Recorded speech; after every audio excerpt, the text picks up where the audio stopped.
The first time I heard my son-in-law say it, I was standing in the hallway outside their bedroom. God, your mom's perfume. It lingers everywhere. It's that old people smell. Then a laugh, sharp and cutting. Think we can get her to stop wearing it? My daughter's response was too quiet to hear, but whatever she said, it wasn't a defense. Not of her mother. Not of the woman who had just dropped off 3 home-cooked meals because Rachel mentioned she'd been too busy with work to cook. But before we jump back in, tell us where you're tuning in from. And if this story touches you, make sure you're subscribed, because tomorrow I've saved something extra special for you. I stood there, cashmere sweater pulled tight around me. The $200 bottle of Jo Malone perfume my daughter had given me for Christmas suddenly feeling like a weapon used against me. I'm only 58, hardly ancient, but in that moment, I felt every one of those years like stones in my pockets. What Alex didn't know, what he couldn't possibly have imagined as he lounged in the luxury apartment I had helped them afford, was that just that morning, I had transferred another $75,000 into the business account for Elevate Tech Solutions. His business, his dream, his chance to prove himself to the world, and my chance, apparently, to smell like old people. My name is Linda Wilson. I built my first real estate portfolio before I turned 30, flipping houses in neighborhoods. Everyone else had written off. Back then, being underestimated was my secret weapon. Just a housewife with a hobby, they'd say, right before I'd acquire the property they wanted, right from under their noses. Now, at 58, I own commercial properties across 3 states, have a steady stream of passive income, and still get up at 5 a.m. because I love what I do. My husband Robert is the gentler soul between us. He taught literature at the community college for 30 years before his heart condition forced early retirement. We raised our daughter Rachel to know the value of hard work, but also generosity. She was our only child and perhaps we spoiled her. Not with things, but with security. She never knew what it was like to worry about money. When Rachel brought home Alex Parker 3 years ago, I wanted to like him. I really did. He was handsome in that polished Denver way, expensive haircut, carefully maintained stubble, Patagonia vest over button-downs. He had big dreams and bigger talk about revolutionizing environmental tech solutions. His pitch was flawless. I'll give him that. As someone who has sat through hundreds of investment proposals, I recognize the talent. "Mom, he's brilliant," Rachel gushed over brunch at our favorite spot in Cherry Creek. His ideas could change everything about how businesses handle their carbon footprint. Robert squeezed my hand under the table, our silent signal to reserve judgment. So I smiled and asked Alex about his business plan. The enthusiasm was there, the vision, but something in his eyes flickered when I asked about funding. "We've got several interested investors," he said smoothly, "just finalizing some details." I nodded, knowing what those words usually meant. No solid commitments. In my experience, people with secured funding don't hesitate to name names. 6 months later, they were engaged. 3 months after that, Rachel called me in tears. "Alex's business partner backed out," she said. "He's going to lose everything he's worked for." I closed my eyes, trying to ignore the warning bells. "How much does he need?" $200,000, she whispered. "I know it's a lot, Mom. I wouldn't ask, but this is his dream." Robert was against it from the start. Give them money for a house, for a wedding, not for a business that has no track record, he argued that night as we lay in bed. If his idea is so revolutionary, why isn't anyone else willing to invest? But I remembered what it was like to have people doubt me, to have doors slammed in my face because I didn't fit someone's idea of what success looked like. "I'll help," I told Rachel the next day, "but we do this my way." My way meant creating a holding company that would make the investment anonymously. Alex would never know the money came from his mother-in-law. My way meant monthly reports to me through Victor Rodriguez, who I installed as the new business partner, ostensibly representing my holding company. My way meant Alex would have to earn every penny. "But why can't he know it's you?" Rachel asked. "Because true confidence comes from believing you've earned something on merit," I replied. "If he knows it's family money, he'll never feel like he's standing on his own 2 feet." Rachel bit her lip but nodded. My daughter had inherited my practicality, if not my suspicion. The wedding was lovely, an elegant affair at the Denver Botanic Gardens, with the mountains as backdrop. I wore a silver dress that made me feel regal, and Robert looked handsome in his tuxedo despite having lost weight from his heart treatments. As I watched my daughter promise herself to Alex, I pushed away my reservations. She loved him. That would have to be enough. After the honeymoon, they moved into the downtown loft apartment, another gift from us, though we'd pretended it was just a generous lease arrangement through one of my properties. Rachel landed a senior marketing position at a respected firm. Alex threw himself into Elevate Tech Solutions with renewed vigor, now that the company had outside investment. For 6 months, everything seemed perfect. Rachel glowed with happiness. Alex's business began to gain traction. Victor reported that Alex was hardworking, innovative, and driven. I began to think maybe I'd misjudged him. Then came the dinner party at their loft. It was an impressive gathering, mostly Alex's business contacts and potential clients. Robert couldn't attend. His doctor had advised against late nights. So I arrived alone, bearing a bottle of expensive champagne and wearing my new cashmere, sweater, hair freshly done, and yes, a light spray of the Jo Malone perfume Rachel had given me. "Mom!"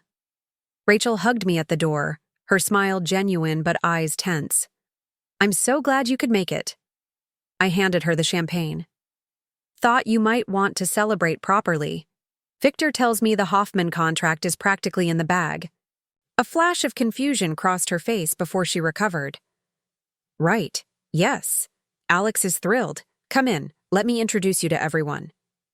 The apartment looked stunning. Rachel had always had an eye for design. The crowd was younger, Denver's tech elite and environmentally conscious investors, all sleek clothing and calculated casualness. I felt a familiar discomfort, the sensation of being the oldest person in the room, but squared my shoulders. I'd built an empire while most of these people were still in grade school. Alex spotted me from across the room, where he was deep in conversation with a man in a designer suit.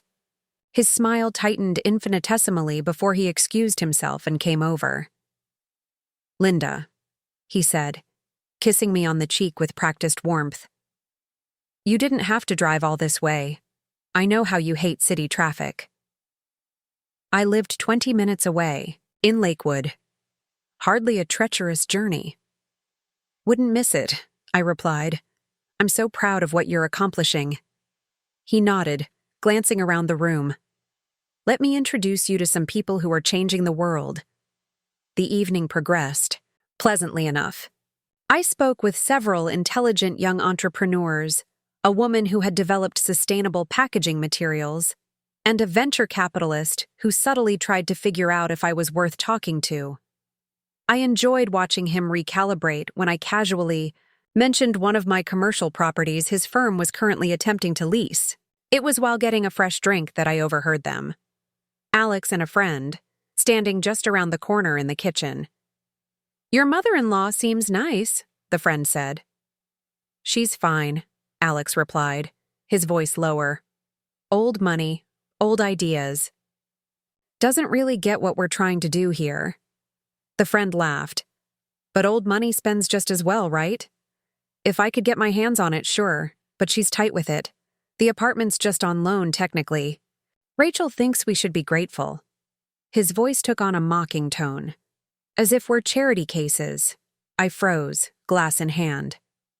"At least she came alone," Alex continued. "Her husband's this frail academic type, always looking at me like I'm some specimen he's trying to classify." "That's in-laws for you," his friend commiserated. "Yeah, but the worst is that perfume she wears.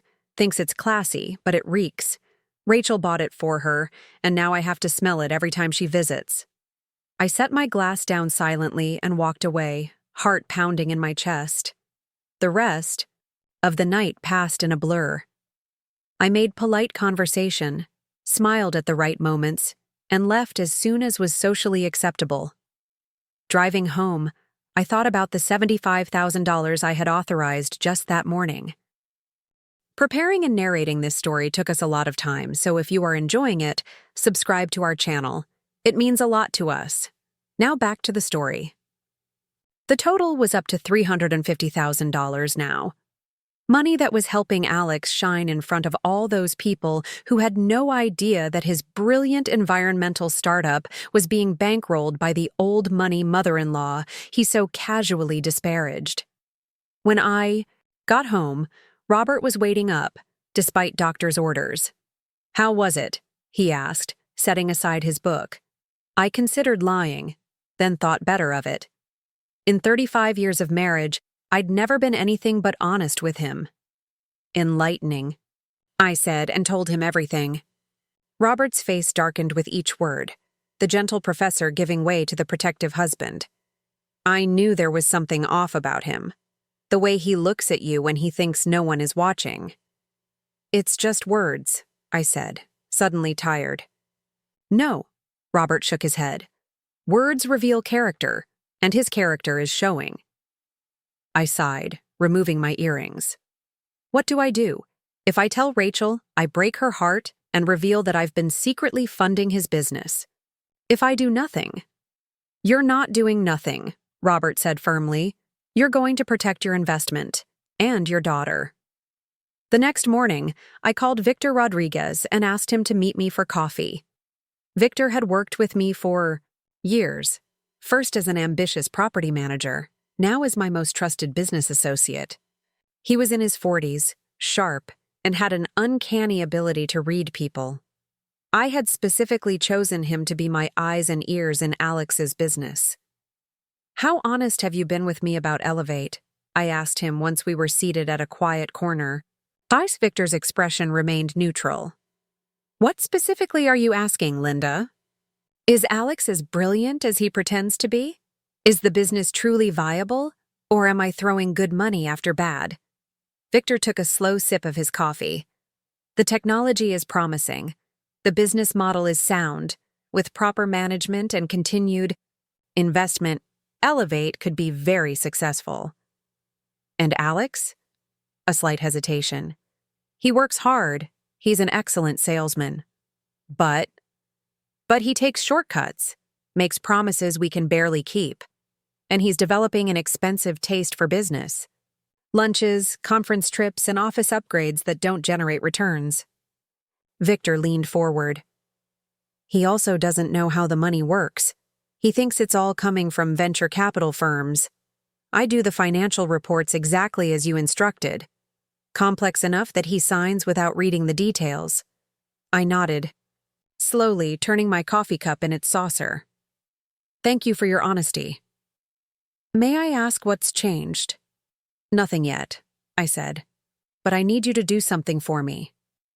Starting today, I want you to gradually increase your visibility in the company. Take more credit for the funding connections. Make it clear that the money flows through you."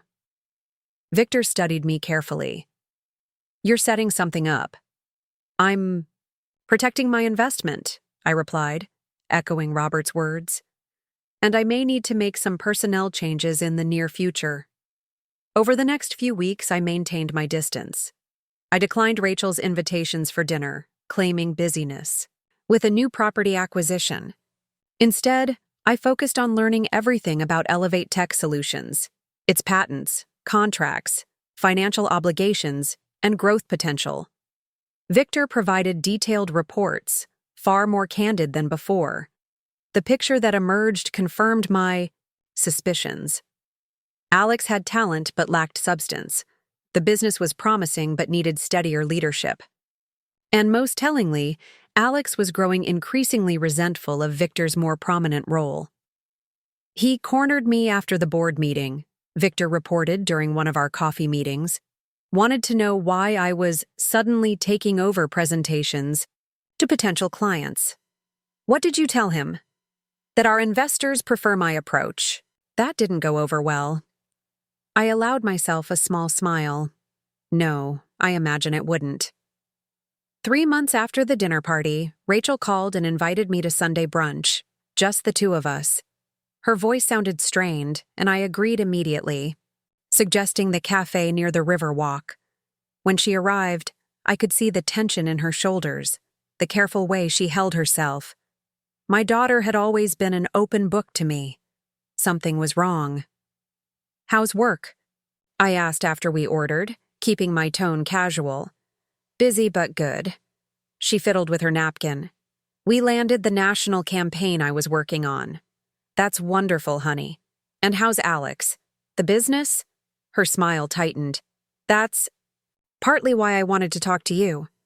I waited, giving her space to find her words. "Things are stressful right now. Alex is working so hard, and there's a lot of pressure with this new round of investment." She took a breath. We think, it might be better if you gave us a little space for a while." The words hung between us like smoke. I kept my face carefully neutral. "Space?" Rachel rushed to explain. "It's just for a few weeks. There's so much happening with the company, and Alex gets tense when family is around during business stress. You know how men can be about appearing successful." "I see," I said softly.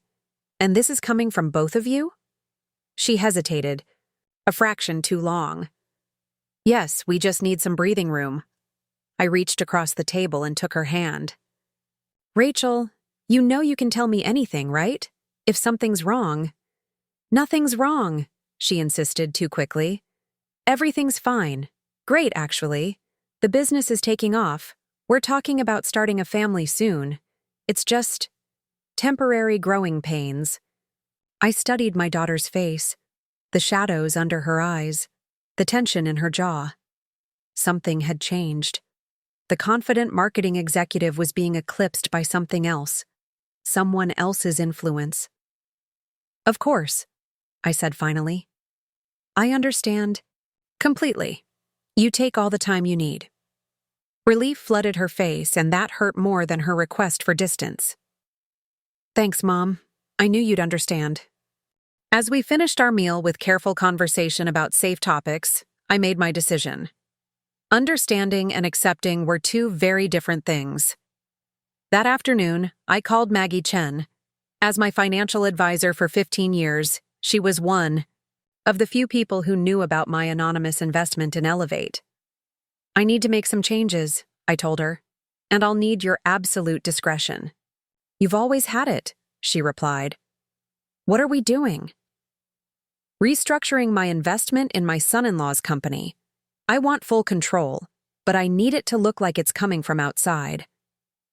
There was a pause on the line. "Linda, are you sure about this? Family and business are already mixed," I finished for her. "Now I'm just making sure I'm not the only one who doesn't know what's happening at the dinner table." 1 week later, Victor called me with news I had been expecting. "Alex is trying to push me out," he said without preamble. He's approached the board about restructuring the executive team, with him as sole CEO. "And how did the board respond?" I asked, though I already knew the answer. Maggie had been busy. "They've called an emergency meeting for tomorrow. Apparently there's a major new investor who has some concerns about current management." I smiled into the phone.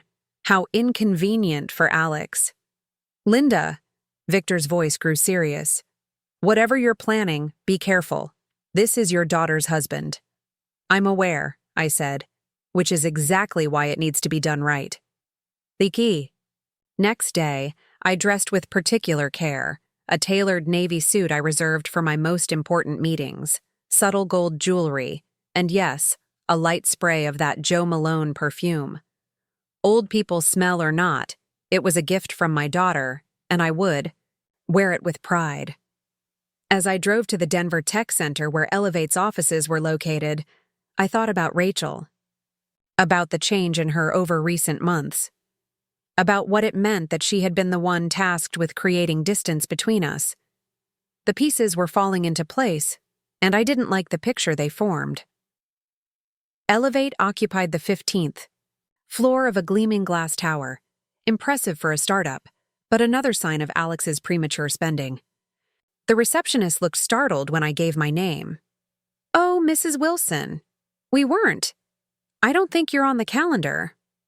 "I'm here for the board meeting," I said pleasantly. "Please let Mr. Rodriguez know I've arrived." Her eyes widened, slightly. "The board meeting? But that's a closed session, yes. I'm aware." I maintained my smile. "Please make that call." Moments later, Victor appeared in the reception area, his expression carefully professional, though I could see the glint of appreciation in his eyes. "Mrs. Wilson, thank you for coming. The board is just getting settled." He gestured toward the conference room. "Shall we?" The expressions on the faces when I walked into that boardroom would have been comical under different circumstances. Alex at the head of the table froze mid-sentence. The 3 board members, all representatives chosen by Maggie, looked unsurprised but intrigued. "What is this?" Alex recovered quickly, shifting into his charming mode. "Linda, this is a closed meeting. I'm sure Rachel would be happy to have dinner soon, but right now—" "Actually," I interrupted smoothly, "I'm right where I need to be." I took the empty seat across from him. "Please continue. I believe you were discussing reorganization of the executive team?" Alex's facade slipped for a moment, confusion and annoyance flashing across his face. He looked at Victor. "What is she doing here?" The chairman of the board, a distinguished man in his 60s who owed me a significant favor, cleared his throat. "Mr. Parker, allow me to introduce Linda Wilson properly. Ms. Wilson represents Wilson Holdings, the primary investment vehicle behind Elevate's initial and ongoing funding." The color drained from Alex's face as understanding dawned. "What? No, that's impossible. Our primary investor is Summit Ventures. They're a Silicon Valley firm." "Summit Ventures is a subsidiary of Wilson Holdings," I said calmly, "which means that for the past 18 months, I've been your primary investor." Alex stared at me in stunned silence. "Now," I continued, "I believe we were discussing leadership concerns. Please, don't let my presence disrupt the agenda." The meeting proceeded with excruciating formality. The board presented their concerns about current management practices, excessive spending, and questionable decision-making. Victor outlined his alternative vision for the company. Throughout, Alex grew increasingly agitated, his perfect pitch failing him for perhaps the first time in his professional life. Finally, when the presentation concluded, Alex slammed his hand on the table. "This is ridiculous. You can't just waltz in here and take over a company I built from nothing." I raised an eyebrow. "From nothing?" Interesting perspective for someone who received an initial investment of $200,000 and subsequent infusions totaling another $350,000. "That money was from legitimate investors who believed in my vision," he insisted. "That money," I said, each word precise, "was from me. Every dollar. And while I still believe in the company's potential, I've lost faith in your ability to lead it." His face contorted. "This is about Rachel, isn't it? She put you up to this because I asked for some space from her overbearing family?" The room grew very quiet. "No, Alex. This is about business. Your business practices have been questionable at best, fraudulent at worst. You've misrepresented expenditures, inflated projections, and taken credit for innovations that came from your team." I opened the folder Victor had provided and slid several documents across the table. "This is a formal notice of leadership change. The board has already approved it. Effective immediately, Victor Rodriguez will assume the role of CEO. You will remain as Chief Innovation Officer, focusing on product development, which frankly is where your talents actually lie." Alex stared at the papers, his breathing shallow. You can't do this. I already have, I replied. And before you consider fighting this legally, I suggest you review your original investment agreement, particularly the clauses regarding financial mismanagement. The chairman spoke up. The board is unanimous on this matter, Mr. Parker. We believe this structure better serves the company's future. Alex looked around the table, finding no allies. Finally, his eyes locked on mine, cold with fury. You planned this from the beginning, didn't you? Wormed your way into my business to control me? No, I said quietly. I invested because my daughter loves you, and I wanted you to succeed. But then I heard what you really think of me. Of my old money. Of my old people smell. His face paled. You entered my family, accepted our help, lived in our property, took our money, all while mocking us behind our backs. You used my daughter to create distance when it suited you. So yes, I protected my investment, both financial and familial. I stood, smoothing my suit jacket. Oh, and Alex? The apartment you're living in? The lease will need to be renegotiated. Under the current arrangement, only family members receive preferential rates. As I walked out of that boardroom, I felt no triumph, only resolution. There would be fallout. With Rachel, possibly severe. She might not forgive me, at least not immediately, but I had protected her future, even if she couldn't see it yet. In the elevator, Victor caught up with me. That was both the most terrifying and impressive thing I've ever witnessed, he said quietly. Sometimes the best investments are the ones you don't make, I replied. And sometimes the most important ones have nothing to do with money. The hardest part was still ahead, telling my daughter that I had just demoted her husband and exposed his true character. But I had evidence. Of everything. His financial mismanagement, his disparaging comments, the gradual isolation of Rachel from her family. If she still chose him after knowing everything, at least it would be with open eyes. As I stepped out into the Denver sunshine, my phone buzzed with a text from Rachel. Mom, we need to talk. Something's happened with Alex's company. I took a deep breath and typed back, I know, sweetheart. Come to the house tonight. It's time for some truths. Whatever came next, I would face it with the same determination that had built my business empire. Because some investments were worth protecting at all costs. And my daughter was the most valuable one of all. The next morning, my phone rang at 6:30 a.m. Rachel's name flashed across the screen, and my heart clenched. I had expected her call, but not quite this early. Taking a deep breath, I answered. Mom. Her voice was strained, almost unrecognizable. What did you do? I moved to the patio, coffee in hand, watching the sun rise over the mountains in the distance. I protected an investment. An investment, she repeated, her voice rising. You humiliated my husband in front of his entire board. Rachel, I said gently, we need to talk in person, not over the phone. No, we need to talk now. Her words tumbled out, frantic and emotional.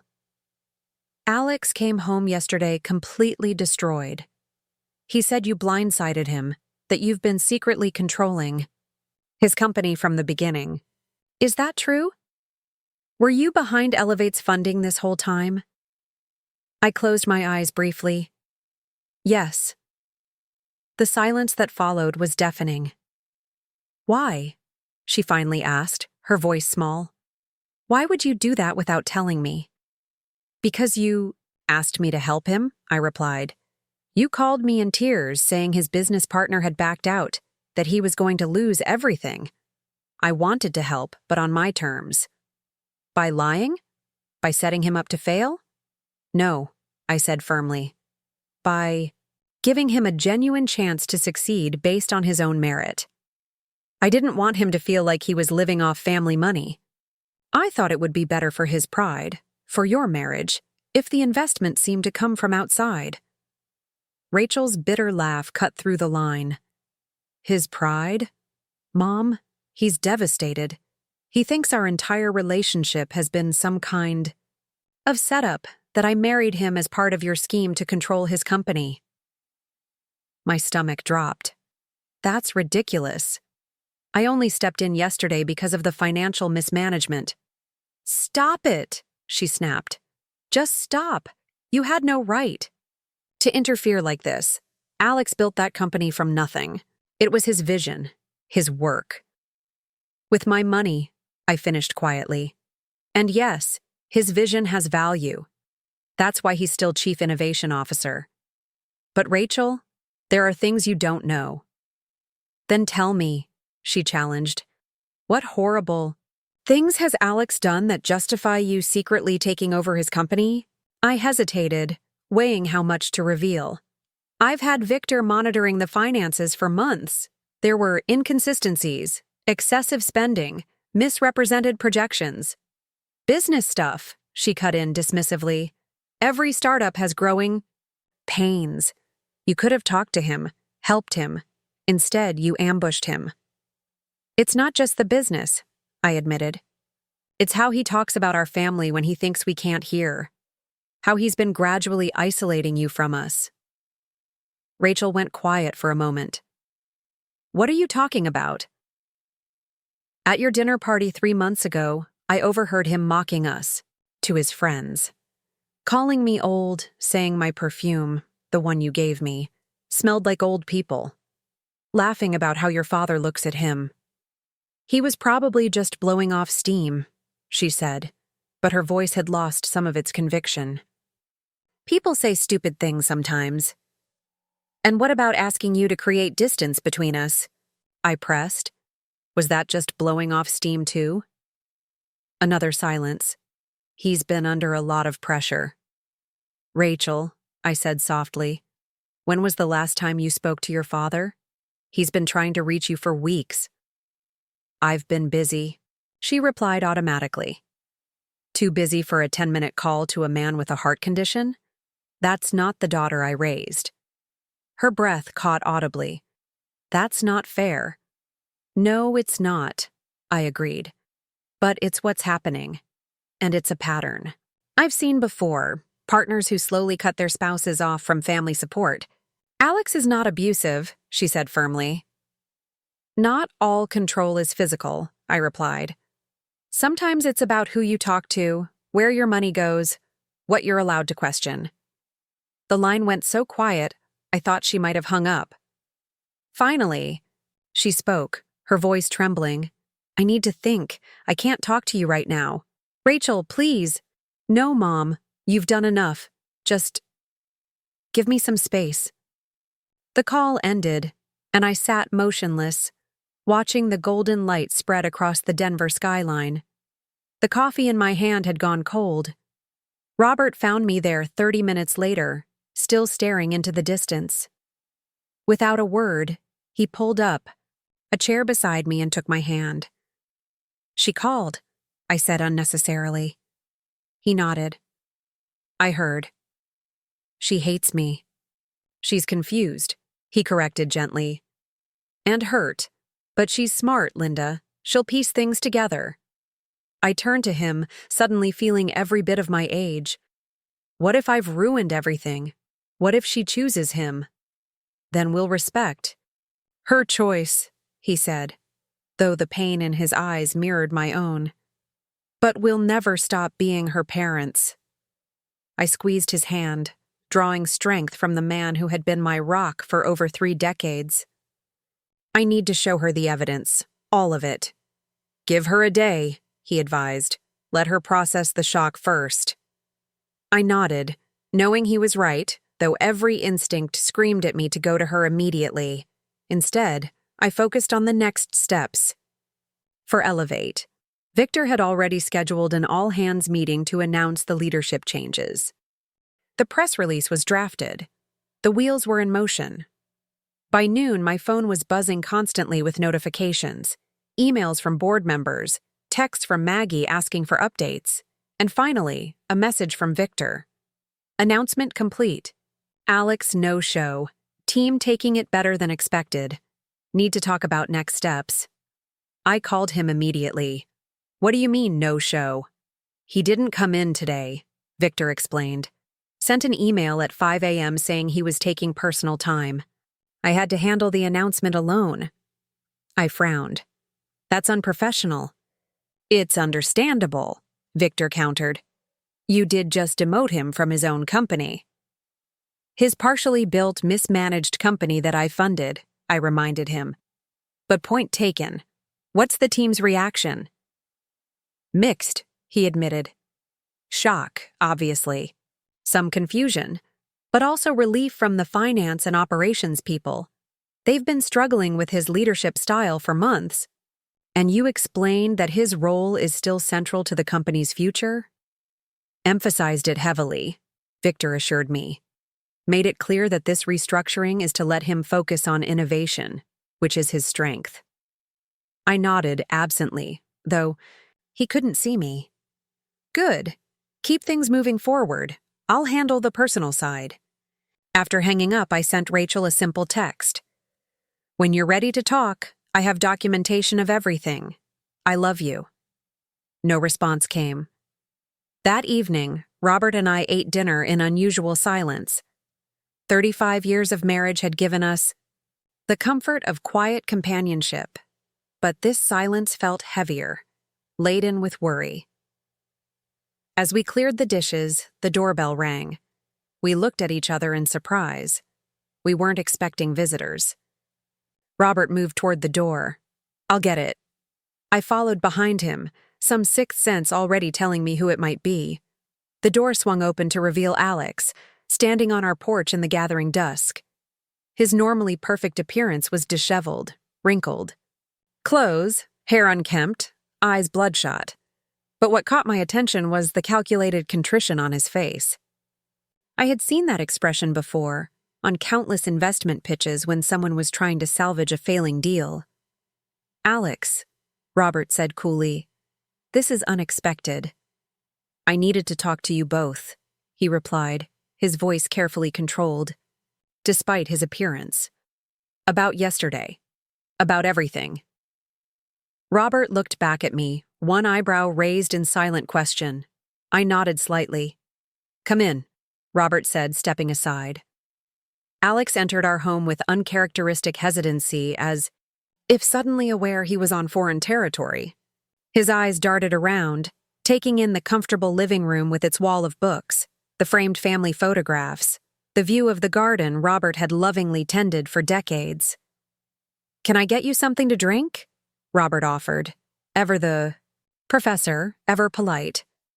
No, thank you, Alex replied, remaining standing even as we sat down. I won't stay long. I folded my hands in my lap, waiting. This was his show for now. What happened yesterday, he began, choosing his words with visible care, was a shock. Finding out that my mother-in-law has been secretly controlling my company from the beginning. It's a lot to process. Investing in, I corrected quietly. Not controlling. Until yesterday. His jaw tightened momentarily before he continued. Right. Investing in. The point is, I understand now that there's been a serious breakdown in communication. On all sides. I said nothing, merely watched him. Rachel is devastated, he continued, a flicker of genuine emotion crossing his face. She feels caught between her husband and her parents. That's not fair to her. Robert leaned forward slightly. Where is Rachel now? At home, Alex replied. She wanted to come, but I thought it would be better if I spoke to you first. To clear the air. Interesting choice, I thought, but didn't say. I admit, Alex continued, I've made mistakes. The business grew faster than my experience could handle. I got caught up in the vision, in the possibilities. Maybe I spent too freely, made projections that were too optimistic. But that's what entrepreneurs do. We dream big. His voice took, on a passionate edge, the salesman emerging. And Elevate is working, Linda. The technology is sound. The contracts are coming in. With the right support, we could revolutionize how businesses approach sustainability. I know, I said simply. That's why I invested in the first place. That's why you're still Chief Innovation Officer instead of completely removed from the company. He flinched slightly at the reminder of his demotion. About that, I think we need to reconsider the arrangement. The team looks to me as the founder, the visionary. This abrupt change in leadership sends the wrong message to the market, to our clients. I studied him silently. Even now, even after everything, he was still trying to negotiate his way back to the top. Alex, I said finally, why are you really here?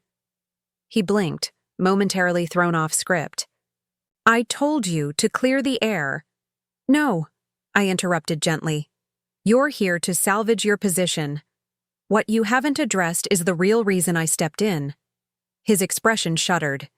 If this is about some overheard comment at a party, it's about a pattern, I said. A pattern of disrespect toward the family that has supported you in every way possible. It's about isolating Rachel from her parents. It's about taking financial support while mocking the source behind closed doors. Alex's charm slipped further, revealing a flash of the anger beneath. So this is punishment? You're tanking my career because I hurt your feelings? Robert stood suddenly, his academic's demeanor giving way to something fiercer. That's enough. You've been given an extraordinary opportunity most entrepreneurs would kill for. Guaranteed funding, continued involvement in the company you founded, and the chance to focus on the work you claim to be passionate about, without the administrative burdens you've proven you can't handle. Alex took a step back, clearly unprepared for Robert's intensity.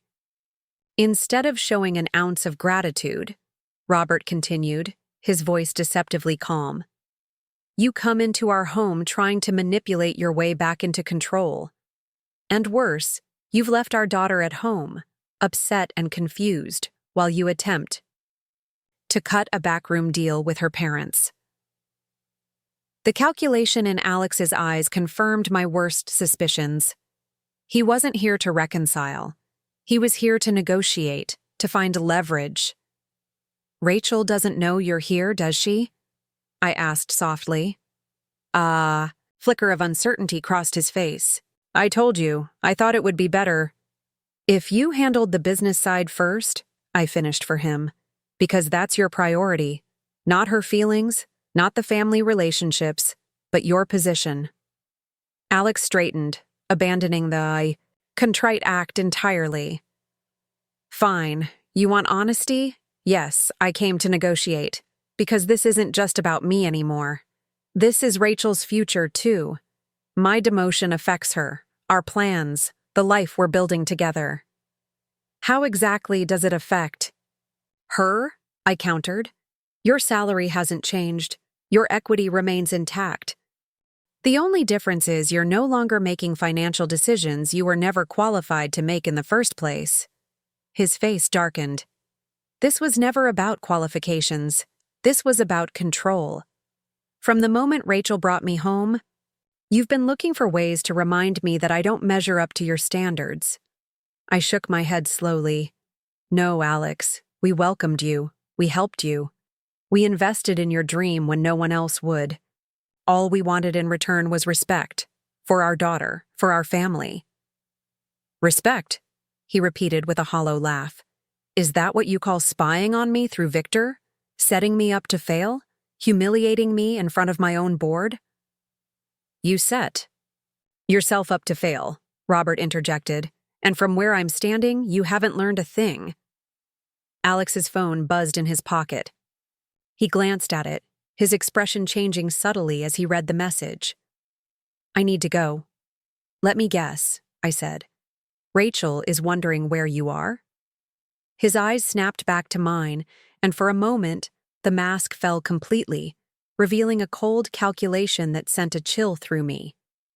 This isn't over, Linda. You may think you've won, but Rachel is my wife. When it comes down to choosing between you and me, who do you think she'll pick? The threat hung in the air, naked and ugly. Robert took a step toward him, but I placed a hand on his arm. I think, I said carefully, that you're underestimating my daughter, and that is the biggest mistake you've made yet. Without another word, Alex turned and left, the door closing firmly behind him. Robert and I stood in silence for a long moment, processing what had just happened. He's going to try to turn her against us completely, Robert said finally. I nodded, fighting the nausea rising in my throat. I know. What do we do? I moved to the window, watching Alex's car pull away from our home. We trust Rachel, and we make sure she has all the information she needs to make her own decision. And if she chooses him?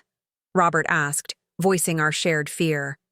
I turned to face my husband, drawing strength from the love that had sustained us through 3 decades of challenges. Then we wait, and we're there when she needs us.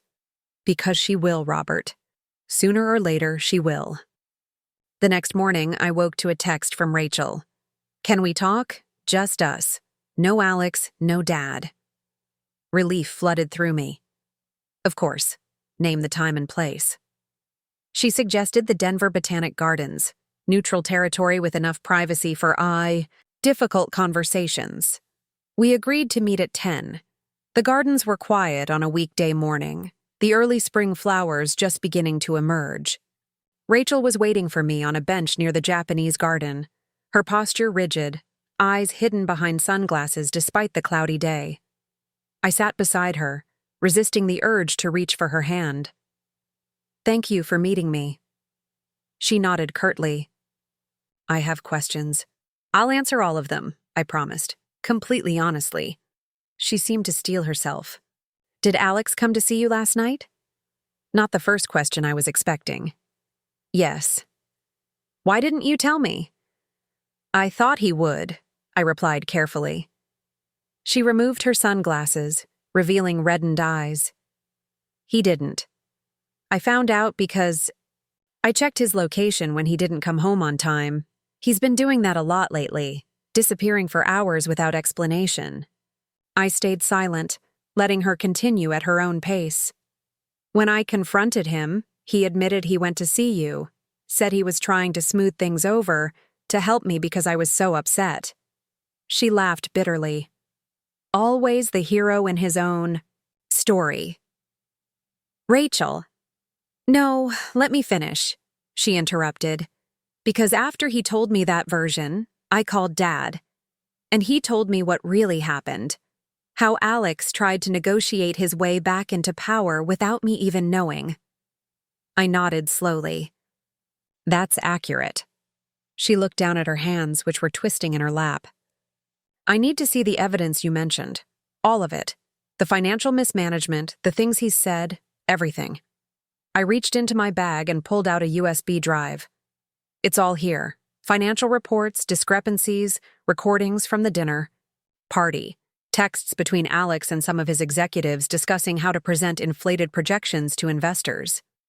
Victor has been documenting everything for months. Rachel took the drive, holding it like it might burn her. Why didn't you come? To me sooner, before it got to this point? The question hit me like a physical blow. I was trying to protect you, and honestly, I was waiting, hoping that I was wrong about him, that he would grow into the man you deserved. That wasn't your decision to make, she said, a hint of anger returning. I'm not a child. You're right, I acknowledged. I should have trusted you with the truth from the beginning. I'm sorry. She seemed startled by the straightforward apology. But you're not sorry about taking control of Elevate. No, I said honestly. The company needed intervention. Alex was making decisions that could have destroyed everything he built. Everything you both have worked for. My only regret is not bringing you into the loop earlier. Rachel stared out at the carefully sculpted garden, her profile so like my own at her age, the same determined chin, the same thoughtful furrow between her brows. There's something else you should know, she said finally. Something I haven't told anyone. I waited, giving her space. I found messages on Alex's phone, she continued, her voice barely above a whisper. between him and his ex-girlfriend. They've been meeting for coffee, lunch. The texts aren't explicitly romantic, but they're intimate, personal in a way that crosses lines. My heart sank. I'm so sorry, Rachel. I confronted him about it last week, she continued. That's when he suggested we needed space from you and Dad. Said you were too involved in our lives, that we needed boundaries to work on our marriage. The manipulation was so transparent it made my blood boil, but I kept my expression neutral. What did you think about that? I thought it made sense, she admitted, shame coloring her voice. I was hurt, confused. He made it seem like focusing on us, without outside influences, was the mature thing to do. She looked up at me, eyes filling with tears. How did I not see what he was doing? Because you trusted him, I said gently, as you should be able to trust your husband. She wiped at her eyes angrily. I feel so stupid. No, I said firmly. Never that. You loved him. You wanted to believe the best about him. That's not stupidity, Rachel. That's being human. A heavy silence fell between us, broken only by the distant sound of water flowing through the garden's stream. What happens now? She asked finally. With Elevate? With everything? That depends partly on you, I replied carefully. The company changes are in motion. Victor is CEO, Alex remains in charge of innovation and product development. Financially, everything is stable. And personally? She pressed. What happens with us? With Alex and me? I took a deep breath. That's entirely your decision, sweetheart. I can show you the evidence. I can tell you what I've observed, but only you can decide what it means for your marriage. Rachel nodded, turning the USB drive over in her hands. I need time to look through this, to think. Take all the time you need, I assured her. Your father and I are here, whatever you decide. She looked up at me, vulnerability written across her face. Even if I stay with him? The question pierced my heart, but I didn't hesitate. Even then. We love you, Rachel. Unconditionally. For the first time that day, she reached for my hand, squeezing it tightly. Thank you, Mom. As we sat together in the quiet garden, I knew we had crossed a threshold. Whatever came next would be difficult, messy, painful. But we had taken the first step back toward each other, and for now, that was enough. 3 days passed with minimal contact from Rachel. She texted once to let us know she was staying with her friend Jessica while she sorted through her thoughts. I respected her space, though every maternal instinct urged me to rush to her side. Meanwhile, Elevate continued its transition under Victor's leadership. As I had expected, the company stabilized quickly once proper financial controls were in place. Alex had been showing up sporadically, according to Victor's reports, doing just enough work to maintain his position while clearly searching for an exit strategy. On the 4th day since our garden conversation, Rachel called. Can I come over? Tonight? Both of you need to hear this. The hours until her arrival stretched endlessly. Robert paced the living room, reorganizing books that needed no reorganizing. I channeled my nervous energy into cooking Rachel's favorite meal, my grandmother's recipe for chicken piccata, roasted vegetables, and homemade tiramisu for dessert. You think she's leaving him, Robert observed as I aggressively whisked the sauce. I think she's made a decision, I replied carefully. Beyond that, I'm not assuming anything. He came up behind me, gently stilling my hands. Whatever happens, we support her. I nodded, leaning back against his solid presence. Whatever happens. Rachel arrived promptly at 7, looking both exhausted and somehow lighter than she had in months. She accepted our embraces, took a deep breath of the cooking aromas, and smiled faintly. You made Nona's chicken. Seemed like the right night for comfort food, I said. We settled at the dining table, the conversation carefully light through the first course. It wasn't until we were halfway through the main dish that Rachel set down her fork and looked up at us. "I've made some decisions," she said quietly. "About Alex. About everything." Robert and I exchanged a glance, then gave her our full attention. "I went through all the evidence," she began. "The financial reports, the recordings, everything. And I had a long conversation with Victor yesterday." This was news to me. Victor hadn't mentioned meeting with Rachel. "I asked him not to tell you," she added, noting my surprise. I needed to hear his perspective without it being filtered through family concerns. I nodded, respecting her thoroughness. "The picture it paints isn't good," she continued. "Alex has been systematically misrepresenting the company's position, taking credit for other people's innovations, and," she hesitated, "using company funds for personal expenses, including his meetings with Kristen." The ex-girlfriend, I presumed. "Beyond that," Rachel continued, her voice growing stronger, "I've been doing my own accounting of our relationship. The patterns of control, the subtle ways he's been isolating me, the double standards.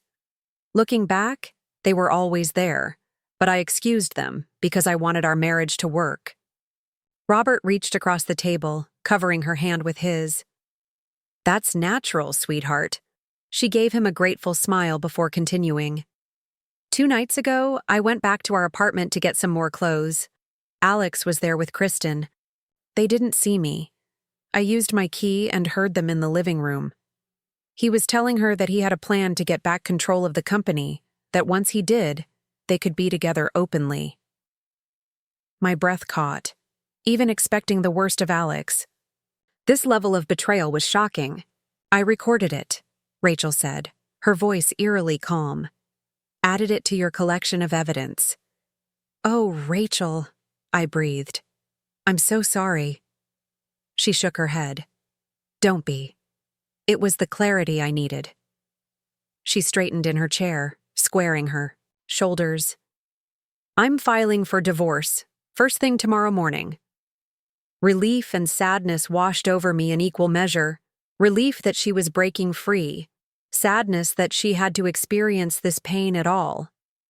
"I've also decided to resign from my position at the marketing firm," she continued, surprising us both. "Sweetheart, is that necessary?" Robert asked gently. "Your career shouldn't suffer because of Alex." "It's not because of Alex," she clarified. "At least, not entirely. The firm represents several Elevate clients. There would be complications, conflicts of interest during the divorce, but more than that." She took a deep breath. "I want to work at Elevate." I blinked, not certain I'd heard correctly. "You want to work at Elevate?" She nodded firmly. "As Chief Marketing Officer. I've already discussed it with Victor. The company needs someone who understands both the technology and the market positioning. Someone who can translate Alex's innovations into language clients understand."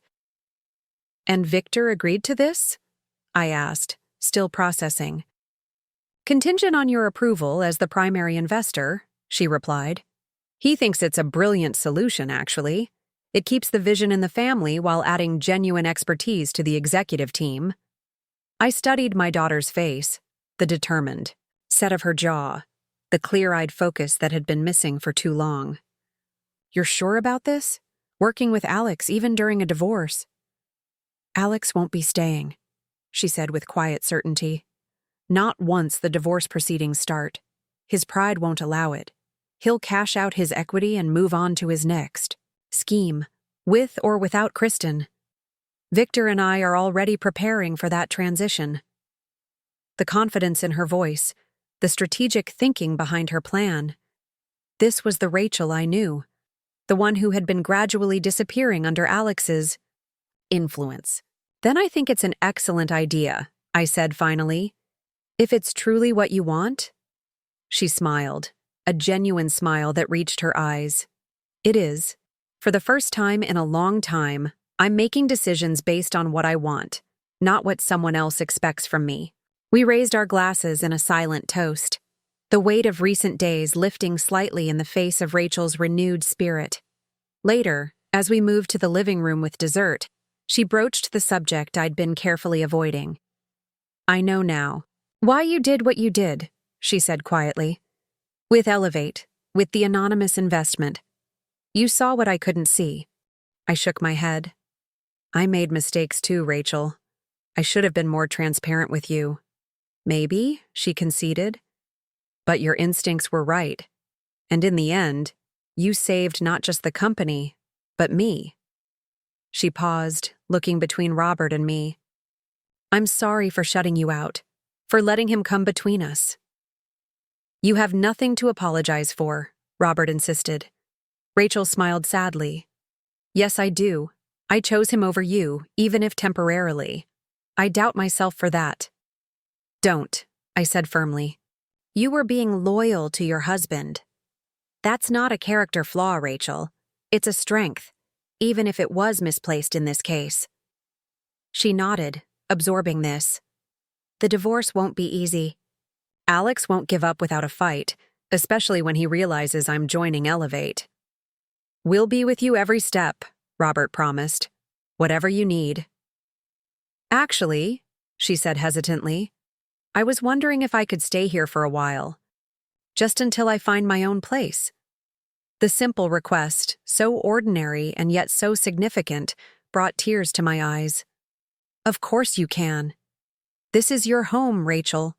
It always has been." As the evening wound down, I found myself watching my daughter, the confident tilt of her head as she discussed business strategy with Robert, the way her hands gestured animatedly when explaining her marketing ideas, the occasional flash of pain that crossed her face when certain memories surfaced. She was wounded but not broken, wiser but not hardened. The experience had changed her, as such betrayals inevitably do, but the core of who she was remained intact.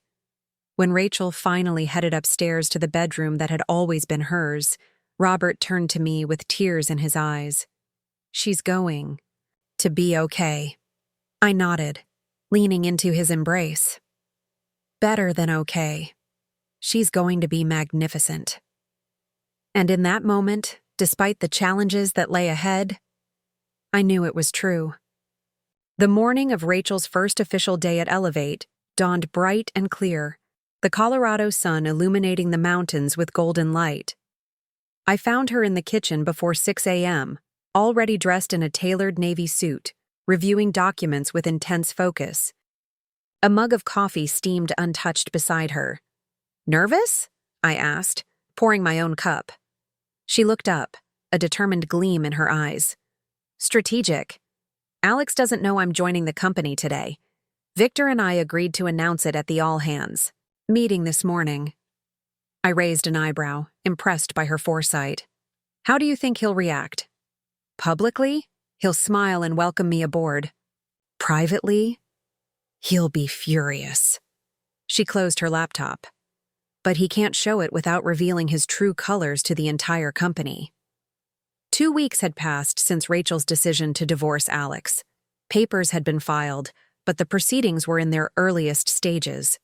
As she had predicted, Alex had moved out of their apartment, not back to the farmhand parents he had described to us initially, but to a luxury condo paid for by his parents, who, it turned out, weren't struggling financially as he had claimed. Another lie in a tapestry of deception. "The law firm sent over the financial disclosure forms for the divorce yesterday," Rachel said, closing her laptop. "Alex is fighting the prenuptial agreement, claiming he signed under duress." I snorted. That prenup was his idea. He practically bragged about how it protected his intellectual assets from division in case of divorce. A wry smile touched her lips. "Funny how it's suddenly unfair now that it prevents him from claiming half my inheritance." Robert entered the kitchen, already dressed for his doctor's appointment. "Your husband has an interesting relationship with the truth." "Soon-to-be ex-husband," Rachel corrected, standing to give her father a kiss on the cheek. "How are you feeling today?" "Ready to argue with Dr. Matthews about my medication again?" he replied cheerfully. "Don't worry about me. Today is your day. Go shake up that company." She smiled, gathering her things. "That's the plan." As Rachel headed for the door, I called after her. "Text me after the meeting?" "Promise," she replied. "And Mom? Thank you for everything." After she left, Robert and I moved to the patio with our coffee, a morning ritual since his retirement. The garden was coming alive with early blooms, the result of his patient cultivation. "She's stronger than both of us," he observed. I nodded, watching a hummingbird dart between flowers. "She always has been. She just needed to remember it." My phone chimed with a message from Victor. "Ready for today?" A is already in the office, looking tense. I replied simply, "Stay close to R. Document everything." The all-hands meeting was scheduled for 9 a.m. By 8:45, I was finding it impossible to focus on anything else. I tried reviewing property proposals from my real estate team, but my mind kept circling back to Rachel, to Elevate, to what Alex I might do when cornered. At precisely 9:30, my phone lit up with a text from Rachel. "Done. Tell you everything tonight. Going into back-to-back meetings now." That was it. No indication of how the announcement had gone. No hint of Alex's reaction. Just a businesslike update and a promise of details later. I sighed, setting my phone aside. My daughter was establishing boundaries, even with me. It was healthy, necessary, and incredibly frustrating for a mother accustomed to knowing everything. Robert's doctor appointment went as expected. A minor adjustment to his heart medication, stern warnings about stress levels, and the usual dance of a stubborn patient and a more stubborn physician. By the time we returned home, it was nearly noon, and I had 3 missed calls from Maggie Chen. "Linda, finally," she said when I called back. "Have you checked the business news today?" "No, why?" "Alex Parker just gave an interview to Denver Business Journal. It's problematic." I closed my eyes, bracing myself. "What did he say?" "He's painting himself as the victim of a hostile takeover. Claims unnamed corporate raiders forced him out of leadership using underhanded tactics. He's careful not to name you or Wilson Holdings specifically, but anyone in the Denver tech scene can read between the lines." My grip tightened on the phone. "What about Rachel? Did he mention her?" "Not by name. But he referred to family complications that he suggests were orchestrated to distract him while the company was being taken over." White-hot anger flashed through me. "He's blaming his infidelity on us?" "Implying it, at least," Maggie confirmed. "Linda, we need to respond strategically. This could affect investor confidence in Elevate." "I'll call Victor. Can you draft a statement from Wilson Holdings affirming our confidence in the current leadership structure? Keep it professional, focused on the company's future." "Already working on it," she assured me. "And Linda, you might want to warn Rachel. The article mentions that Elevate will be making an announcement about new executive leadership today. If Alex found out about her role before the all-hands meeting." The implication hung in the air. If Alex had discovered Rachel's planned involvement with Elevate before the official announcement, it could explain both the interview and the cryptic nature of her text. "Thanks, Maggie. Send me the draft statement as soon as you have it." I ended the call and immediately tried Rachel's cell. It went straight to voicemail. Next, I tried Victor, with the same result. Finally, I called Elevate's main office number. "Elevate Tech Solutions. How may I direct your call?"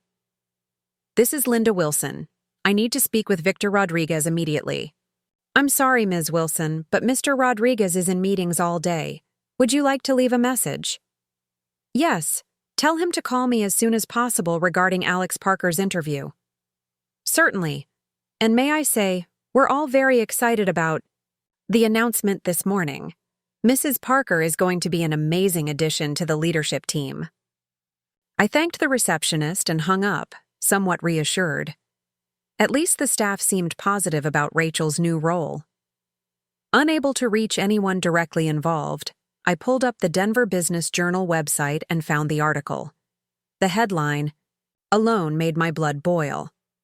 Elevate Tech founder Alex Parker speaks out. Innovation stifled by corporate politics. The interview was a masterclass in professional victim playing. Alex portrayed himself as a visionary held back by risk-averse investors, a creative force being crushed by bureaucracy. He carefully avoided any specific allegations that could be legally problematic, while painting a picture of himself as the wronged party. The most infuriating section came near the end.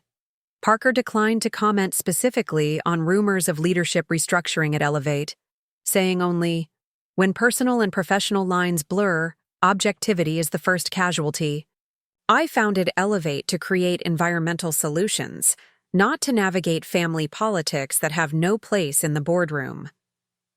The interviewer then noted, sources close to the company indicate that Elevate will announce significant executive changes today, potentially including Parker's estranged wife joining the leadership team, a move some industry insiders view as unusual given the couple's pending divorce proceedings. I set the phone down, disgusted. Alex had succeeded in making Rachel's appointment look like nepotism, a personal attack rather than a strategic business decision. He'd managed to tarnish her first day before it even properly began. Robert read the article over my shoulder, his expression darkening. "He's planting seeds for a wrongful termination lawsuit," he observed, his academic mind quickly identifying the legal strategy. Setting up a narrative that he was pushed out for personal reasons, not professional ones. "That won't hold up," I argued. "We have documentation of the financial mismanagement, the unauthorized expenses, the inflated projections. Courts look at patterns, Linda. He's establishing his version of events in the public record. If he creates enough doubt about the motivations behind his demotion..." I sighed, knowing he was right. "We need to get ahead of this. I'm calling our lawyer." The next few hours were a whirlwind of phone calls. To our attorney, to Maggie. About the official statement, to board members seeking to reassure them. Still no word from Rachel or Victor, both presumably locked in the meetings Rachel had mentioned. It was nearly 5 p.m. when my phone finally rang with Victor's number. "Linda, sorry for the delay. It's been quite a day." "I've seen the article," I said immediately. "How bad is it?" Victor's sigh carried through the line. "Internally? Not as bad as it could be. Most of the team has worked with Alex long enough to recognize his tactics. The announcement about Rachel went surprisingly well. She gave a presentation about her vision for marketing that impressed everyone, even Alex's closest allies. And externally? We've had a few calls from clients asking for reassurance. Nothing we can't handle. Your statement helped, and Rachel's presence actually provides continuity that customers find comforting." How did Alex react when Rachel was introduced as CMO? Victor's pause told me everything. He was blindsided, tried to maintain composure during the meeting, but I could see the shock. Afterward, he cornered Rachel in her new office. I intervened before it escalated, but what? "Victor, what happened?" "He called her a traitor, said she was sleeping with the enemy. When I stepped in, he accused us of planning this all along, said we'd orchestrated his downfall together." A chill ran down my spine. "Where is Rachel now?" "She left about 20 minutes ago, said she needed some air, that she'd see you at home." I thanked Victor for the update and immediately texted Rachel. "Heard about the confrontation. Are you okay? Where are you?" Her response came quickly. "I'm fine. Needed to process. Having coffee with Jess. Home by 7. Relief washed over me, followed by pride. Rachel wasn't hiding or running away. She was seeking support from her friend, maintaining her independence while still keeping me informed. She was handling this exactly as she should.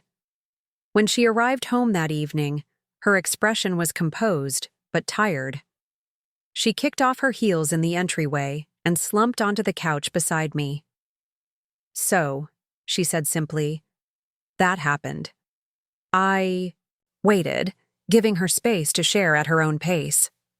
The meeting itself went fine, she began. I presented my credentials, my vision for Elevate's marketing strategy, some immediate action items to increase our market share. The team was receptive. They've needed direction on the marketing front for months. And Alex? A shadow crossed her face. He sat in the back, arms crossed, this frozen smile on his face. You know the one, the smile that doesn't reach his eyes. I nodded, all too familiar with Alex's practiced charm. Afterward, he followed me to my new office, waited until we were alone, then just exploded. She rubbed her temples, as if trying to erase the memory. Called me every name in the book, said I was betraying him, betraying our marriage. Victor mentioned he intervened, I prompted gently. Thank God for Victor, she affirmed. He must have been watching, because he appeared just as Alex was getting into his stride, made some excuse about needing me for a client call. She smiled faintly. Victor's a good man. The best, I agreed.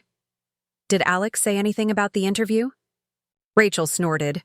Oh, yes. He made sure I knew about his exclusive with the Business Journal. Said it was just the beginning, that he'd make sure everyone knew the truth about how he'd been treated. Which version of the truth would that be?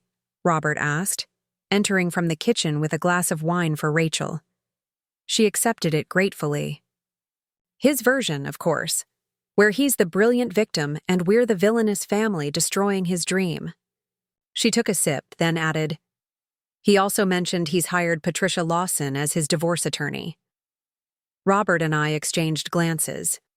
Patricia Lawson was one of Denver's most aggressive divorce lawyers, known for scorched earth tactics and public battles. He's trying to intimidate you, I said.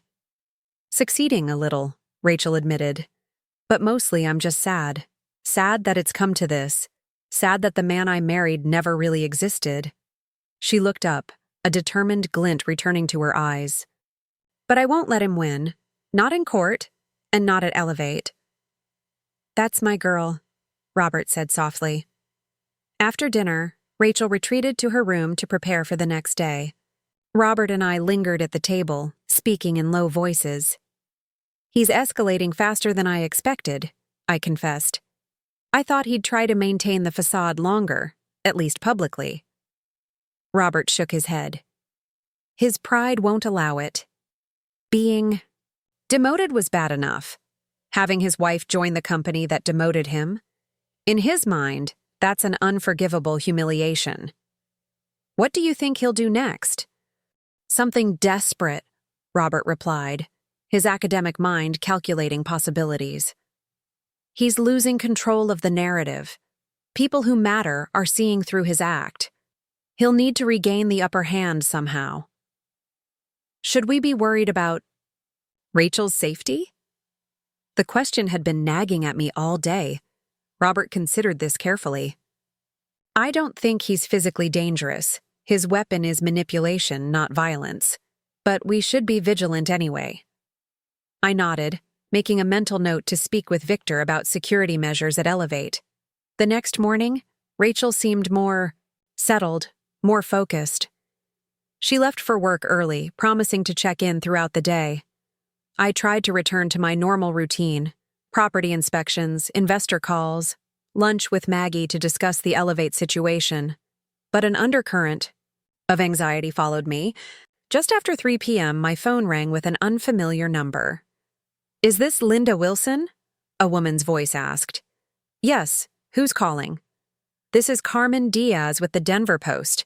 I'm working on a story about allegations against Wilson Holdings regarding predatory investment practices targeting family businesses. I'd like to get your comment. My blood ran cold. Excuse me? We've received documents suggesting that Wilson Holdings, under your direction, has a pattern of investing in businesses with the intention of taking control, particularly those run by family members or associates. I gathered my composure. Those allegations are completely false. Wilson Holdings maintains the highest ethical standards in all investment activities. So you deny that you secretly funded your son-in-law's company, only to demote him and install your daughter in a leadership position during divorce proceedings. The calculated framing of the question revealed the source immediately. This was Alex's next move, trial by media. Ms. Diaz, this matter involves ongoing legal proceedings, so I'm limited in what I can discuss. However, I can tell you that Wilson Holdings' investment in Elevate Tech Solutions was made at the specific request of my daughter and then son-in-law when other investors declined. All subsequent leadership changes were based on documented financial mismanagement, not personal considerations. Would you be willing to share that documentation? She pressed. Not at this time, as it may be relevant to pending litigation. But I suggest you verify your sources carefully. False allegations of this nature could constitute defamation. The reporter's tone shifted slightly. We always verify our sources, Ms. Wilson, but it's interesting that you immediately mention litigation and defamation. It's realistic, not interesting, I countered. Please contact our legal team for any further questions. I ended the call and immediately phoned our attorney, Matthew Greenberg, to warn him about the impending story. Next, I called Victor to alert Elevate's PR team, then Rachel. He's going nuclear, Rachel said when I explained about the reporter's call. The Denver Post has a much wider reach than the Business Journal. It's a sign of desperation, I reassured her. And his allegations won't hold up to scrutiny. Maybe not legally, but the court of public opinion is different, she sighed. I'll have Elevate's PR team prepare a statement emphasizing my qualifications and the circumstances of the leadership change. Good thinking. And Rachel, be careful. If he's willing to go this far publicly... I know, she said quietly. Jessica is staying with me at the house tonight. I blinked, surprised. I thought you were coming home after work. I was planning to, but I need to finalize the first draft of our new marketing plan, and it's easier to work from my home office. Plus, I think I need a little more independence right now. The statement stung, though I understood the sentiment behind it. Rachel was in her 30s, a professional woman going through a divorce. Living with her parents, even temporarily, was a step backward she couldn't afford to take for too long. Of course, I said, keeping my voice steady. Let me know if you need anything. After hanging up, I found Robert in his study, surrounded by the books that had been his companions throughout his academic career. Rachel's staying at her place. Tonight, I told him, with Jessica. He nodded, understanding both the practical and emotional implications. She's reclaiming her space. That's good. I know. I just worry. Robert set his book aside. About Alex? About her safety? Or about losing her again? His perception cut to the heart of the matter. All of the above. He held out his hand, drawing me to sit beside him. Linda, you've always been a fighter. It's one of the things I love most about you, but sometimes fighting isn't what's needed. Then what is? I asked, genuinely seeking his wisdom. Trust, he said simply. Trust in Rachel's strength. Trust in the foundation we gave her. Trust that even if Alex does his worst, in the press, in court, wherever, the truth will eventually prevail. I leaned against him, drawing comfort from his steady presence. When did you get so wise? 30 years of literature will do that to a person, he replied with a smile. All human drama has been written before, in one form or another.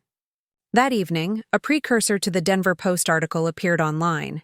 Just a teaser, mentioning allegations of corporate misconduct against a prominent real estate investor, relating to a family-connected tech startup.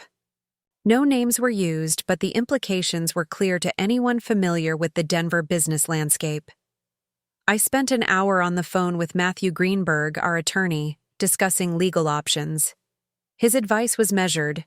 Wait for the full article, assess the specific claims, then decide whether to demand a retraction or pursue more aggressive remedies. The truth is on your side, Linda, he reminded me. Documentation of Alex's financial mismanagement, testimony from board members about the reasons for his demotion, the timing of Rachel's hiring, all of it supports your version of events. But perception matters, I argued, especially for Elevate. They're in a growth phase, seeking new clients and partners. This kind of publicity could be devastating. Which is exactly why Alex is pursuing it, Matthew pointed out. He's trying to force your hand, push you into a settlement that restores his position or compensates him beyond what he deserves. So we just weather the storm? For now, he advised. Let's see how substantial his allegations really are. I didn't sleep well that night, my mind churning with scenarios, contingency plans, and worry for Rachel. By morning, the full article had been published online under the headline, Family Feud or Corporate Coup, Inside the Battle for Elevate Tech. The piece was more balanced than I had feared. While it presented Alex's claims about predatory investment practices, it also included statements from Elevate's board defending the leadership change as necessary for the company's financial health. Rachel was mentioned as the new CMO, with a brief overview of her marketing background that actually highlighted her qualifications. Most importantly, the reporter had done her homework. The article noted that Alex's claims of being blindsided by the investment source were complicated by documentation showing he signed multiple funding agreements specifically naming Wilson Holdings subsidiaries as the primary investors. Called Rachel as soon as I finished reading. Have you seen it? Reading it now, she replied, her voice calm. It's not as bad as we feared. No, it's not, I agreed, relief evident in my voice. The reporter actually verified some facts. Alex will be furious, Rachel noted. The article doesn't paint him as the innocent victim he wants to be. A text from Victor confirmed this assessment. A just arrived. Mood. Apocalyptic. Security on alert. I hesitated, then asked the question that had been gnawing at me. Rachel, do you feel safe being there today, with him in this state? I'm not alone, she assured me. Victor has arranged for a security guard to be coincidentally near my office all day. Plus, we're in a building full of people. Alex won't risk a public scene that contradicts his wounded visionary image. Her assessment was logical, but it didn't ease my concern entirely. Just promise you'll call if anything feels wrong. Promise, she said. Love you, Mom. The day passed in a haze of activity. Calls with Maggie about damage control, messages from surprised acquaintances who had recognized our family in the article, and a long conversation with Matthew Greenberg about next steps. Through it all, I kept my phone close, waiting for updates from Rachel or Victor. Around 3 p.m., Rachel texted, Meeting with major potential client went well. They hadn't seen article. Too busy actually running their business to read gossip. I smiled, recognizing Rachel's subtle jab at Alex, who had always been more concerned with appearances than substance. An hour later, Victor called. Thought you should know. Alex left early today, claimed he wasn't feeling well. Did he interact with Rachel at all? Not directly, Victor replied. But he spent most of the morning in his office with the door closed on the phone. Our IT department flagged unusual activity on his computer, large file downloads, emails to personal accounts. A knot formed in my stomach. He's gathering company information.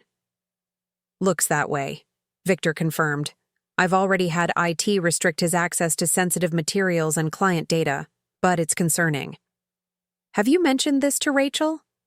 Not yet, he admitted. She's in back-to-back meetings with the marketing team. I didn't want to interrupt with speculation. Tell her when she's free, I insisted. She needs to know. After hanging up, I paced the patio, restless energy, making it impossible to sit still. Robert watched from his garden chair, concern etched on his face. What are you thinking? he finally asked. That Alex is planning something beyond bad press, I replied. The article didn't work as he'd hoped. Now he's gathering company data. Robert set aside his book. For leverage or competition? The baka. Question stopped me mid-stride. What do you mean?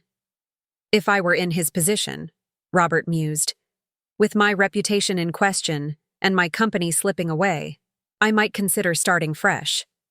New company, same industry, using what I know about elevates clients and technology. The scenario clicked into place with chilling clarity. He's preparing to launch a competitor, using Elevate's proprietary information, client contacts. It would be illegal, Robert noted. Non-compete clauses, intellectual property, theft. Since when has legality stopped Alex from doing what he wants? I countered. He thinks he's the victim here, that he's entitled to Elevate's success because it was his company. I immediately called Victor back to share this theory. His long silence confirmed he saw the possibility. I'll have it do a deep audit of his access history, he promised, and we'll review his employment contract for the specific non-compete language.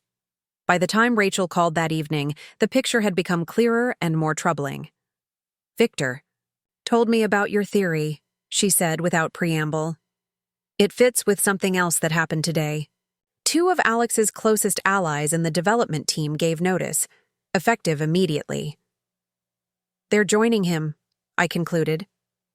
Almost certainly, she agreed. And they've been working on our core technology for months. They know everything about how it works, what we're planning next. The betrayal felt personal, though I reminded myself this was business. Hardball business, but business nonetheless. What can we do? I asked. Legally? Send cease and desist letters? Prepare for litigation? If necessary, practically? Accelerate our development timeline? Strengthen relationships with existing clients? And prepare for competition we didn't expect for at least another year. Her analytical approach, free from panic or self-pity, filled me with pride. This was the Rachel I had raised, strategic, resilient, focused on solutions rather than problems.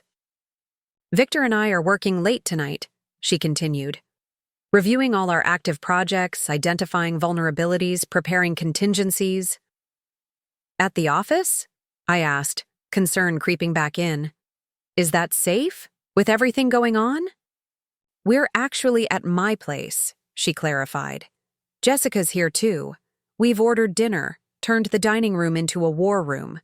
We'll be fine, Mom. The reassurance eased my immediate worry, though the larger situation remained troubling. Keep me updated? I requested. Will do. Try not to worry too much. This is business. Messy, personal business, but still just business. And I learned from the best. After we hung up, I relayed the conversation to Robert, who had been listening intently. She sounds like you, he observed with a small smile. Facing a crisis head-on, already 3 steps into the solution while others are still processing the problem. I sank into the chair beside him. I just wish she didn't have to face this at all.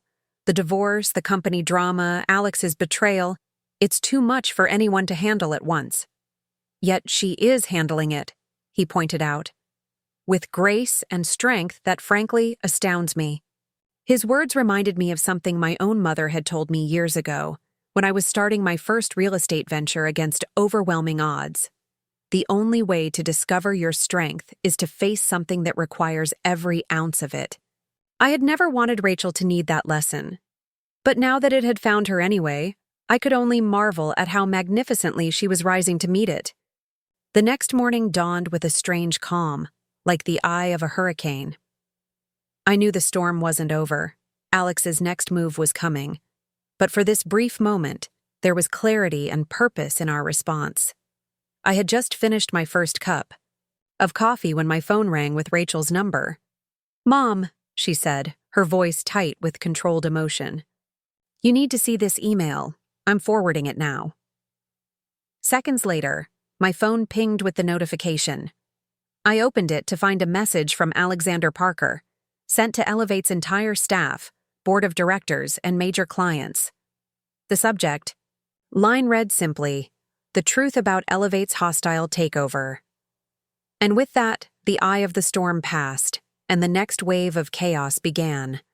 The email was 5 pages long, a meticulously crafted manifesto detailing Alex's version of events. He painted himself as the visionary founder betrayed by calculating investors. He accused Victor of conspiring with me from the beginning, claimed Rachel had been manipulated into turning against him, and most damaging of all, included carefully selected snippets of confidential board discussions that, taken out of context, seemed to support his narrative of a premeditated takeover.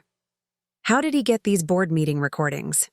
I asked Rachel, who had arrived at our house within 30 minutes of sending the email. "That's what I'd like to know," she replied, pacing the living room. Her face was flushed with anger, but her voice remained steady. "Board meetings are recorded for minute-taking purposes, but access is restricted to board members and legal counsel."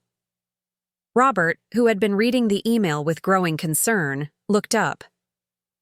"Is it possible he planted recording devices in the boardroom?" "Possible, but unlikely," Rachel said. "The IT team sweeps for unauthorized devices regularly as part of security protocol." "Then someone gave him access," I concluded. "Someone on the board or with administrative privileges."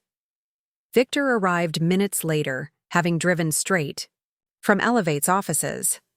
His normally composed demeanor was strained, jaw tight with tension. "We have a mole," he announced without preamble. "And I think I know who it is." Rachel stopped pacing. "Who?" "James Thornton, our CFO. He was one of Alex's earliest hires, golf buddies from college. He's been suspiciously absent this morning, not responding to calls or emails." The financial data in Alex's email, Rachel realized. The selective budget figures, the out-of-context projections, those would have come from James. Victor nodded grimly. "It is locking down all systems now, changing access codes, securing client data. But the damage is already spreading. 3 clients have called demanding explanations, and the board is convening an emergency meeting at Tatiadun." I moved to the kitchen, returning with coffee for everyone. Crisis management required clear heads, and none of us had slept much. "What's our immediate response?" I asked, setting the mugs down. "Legal has drafted a cease and desist letter," Victor replied. "We're also preparing a point-by-point rebuttal of Alex's claims for the board and major clients. But we need to decide on our public stance." Rachel took a sip of her coffee, thoughtful. "We could ignore it, refuse to dignify the accusations with a response. Or we could go on the offensive, revealing the full extent of Alex's financial mismanagement." "There's a third option," Robert interjected. All eyes turned to him. "Transparency. Not attacking, not defending, just absolute clarity about what happened and why." "Dad's right," Rachel said after a moment. "Alex thrives on creating conspiracy narratives. The best counter is straightforward truth, presented without emotion or accusation." Victor nodded slowly. "A detailed timeline of events, supported by documentation. Financial records showing the legitimate concerns. Board minutes demonstrating the decision process was thorough and appropriate."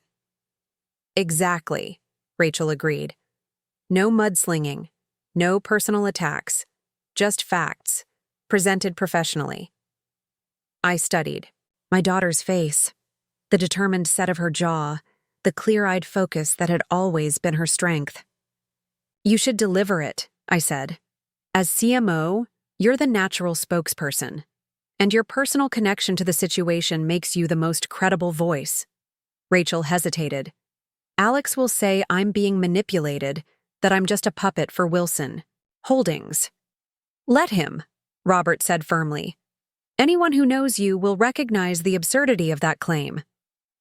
Victor's phone chimed with a message. He glanced at it, then looked up.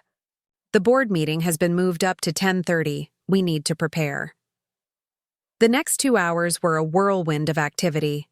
Rachel and Victor worked on their presentation for the board, while I contacted key investors to provide reassurance. Robert, with his academic's analytical mind, methodically deconstructed Alex's email, identifying inconsistencies and half-truths that could be countered with documented facts.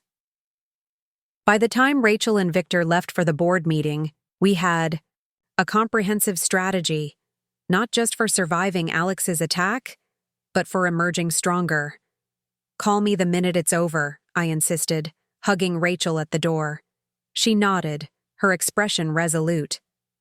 "We've got this, Mom. Truth is on our side." As their car pulled away, Robert joined me at the window. "She's extraordinary." "She is," I agreed, "but I'm still terrified for her." He took my hand, squeezing gently. As parents, that never changes, no matter how capable they become. The waiting was excruciating. I tried to distract myself with work, reviewing property proposals and taking calls from my management team, but my mind kept circling back to Rachel, to Elevate, to the board meeting that would determine so much. Just after 1 p.m., my phone rang with Rachel's number. "It's over," she said, her voice weary but triumphant. "The board is 100% behind us." Relief washed over me. "Tell me everything." Victor presented the financial evidence first, clear documentation of Alex's mismanagement, unauthorized expenses, and inflated projections. Then I walked them through the timeline of events, from the initial investment to the leadership change, all supported by records and correspondence. "And they believed you?" "They did," she confirmed. Especially after James Thornton called in halfway through the meeting to admit that Alex had pressured him into providing confidential information, threatening to reveal some gambling debts James had been hiding. I shook my head, disgusted, but not surprised. "So Alex blackmailed your CFO?" "Former CFO," Rachel clarified. "James resigned, effective immediately. The board has agreed to accept his resignation without further action, provided he cooperates fully with the investigation into leaked information." "What about Alex's email? The damage to client relationships?" "That's where I come in," she said, and I could hear the smile in her voice. "The board has authorized me to lead a comprehensive communication strategy, full transparency with clients, personal outreach to each one, and a carefully worded public statement addressing the situation." "That's a lot of responsibility," I observed. "It is," she agreed, "but it's also an opportunity to reshape Elevate's narrative going forward." Victor pointed out that crises often create openings for positive change, if handled correctly. "He's right about that," I admitted, thinking of my own business history. Some of my most successful ventures had emerged from moments of significant challenge. "What's next on the agenda?" "Victor and I are heading back to Elevate now. We're meeting with the executive team to brief them, then I'll start making client calls. It's going to be a long day." "Will you be home for dinner?" I asked, then immediately regretted the maternal tone. Rachel was a grown woman handling a major corporate crisis, not a teenager with a curfew. To my relief, she laughed. "Probably not. We'll be working late. But I'll stop by tomorrow morning for breakfast, if that works." "Of course. Your father will make his famous blueberry pancakes." After we hung up, I relayed the conversation to Robert, who looked as relieved as I felt. "One crisis navigated," he said, "but I doubt Alex is finished." His words proved prophetic sooner than either of us expected. Just after 4 p.m., the doorbell rang. When Robert opened it, we found Patricia Lawson, Alex's divorce attorney, standing on our porch, legal briefcase in hand. "Mrs. Wilson?" she said, her voice coolly professional. "I need to speak with you regarding the Wilson Holdings investment in Elevate Technologies." I stepped forward. "Any legal matters regarding that investment should be directed to our corporate counsel." She smiled thinly. "This isn't just about the investment. It's about your interference in my client's marriage." Robert stiffened beside me. That's an outrageous accusation. Patricia Lawson remained unruffled. Is it? We have evidence suggesting Mrs. Wilson deliberately created conflict between Mr. Parker and his wife by revealing selectively edited conversations, manipulated financial records, and making false accusations of infidelity. My shock must have registered on my face because her smile widened slightly. Yes, we're aware of the alleged affair Mrs. Parker believes occurred. My client categorically denies any impropriety with Ms. Kristen Wells, who was merely providing consulting services related to Elevate's market expansion. The audacity was breathtaking. Rachel had literally walked in on Alex and Kristen together in their apartment, heard Alex promising they could be together openly once he regained control of Elevate. Ms. Lawson, I said, keeping my voice steady. I'm not going to discuss my daughter's divorce proceedings on my doorstep. If you have legal documents to serve, please do so. Otherwise, this conversation is over. Her expression hardened. Very well. She reached into her briefcase and extracted a thick envelope. This is a notice of intent to file a civil suit against Wilson Holdings, and you personally, Mrs. Wilson, for tortious interference in a marriage, breach of fiduciary duty, and intentional infliction of emotional distress. Robert took the envelope, his professor's demeanor masking his anger. Our attorneys will review this and respond accordingly. They should do so quickly, she advised. My client is prepared to make this very public, very quickly. After she left, I called Matthew Greenberg immediately, explaining the situation and arranging for courier pickup of the legal documents. Then I tried Rachel's cell, which went straight to voicemail. I left a brief message asking her to call, as soon as possible, careful not to cause undue alarm. Robert examined the documents while we waited for Matthew's assessment. This is a nuisance suit, he concluded, designed to intimidate and distract, not to succeed in court. Expensive? Nuisance, I noted. Lawson's firm charged upwards of $500 per hour. Alex must have financial backing, Robert mused. These legal fees aren't sustainable on a chief innovation officer's salary, especially one who's been living beyond his means.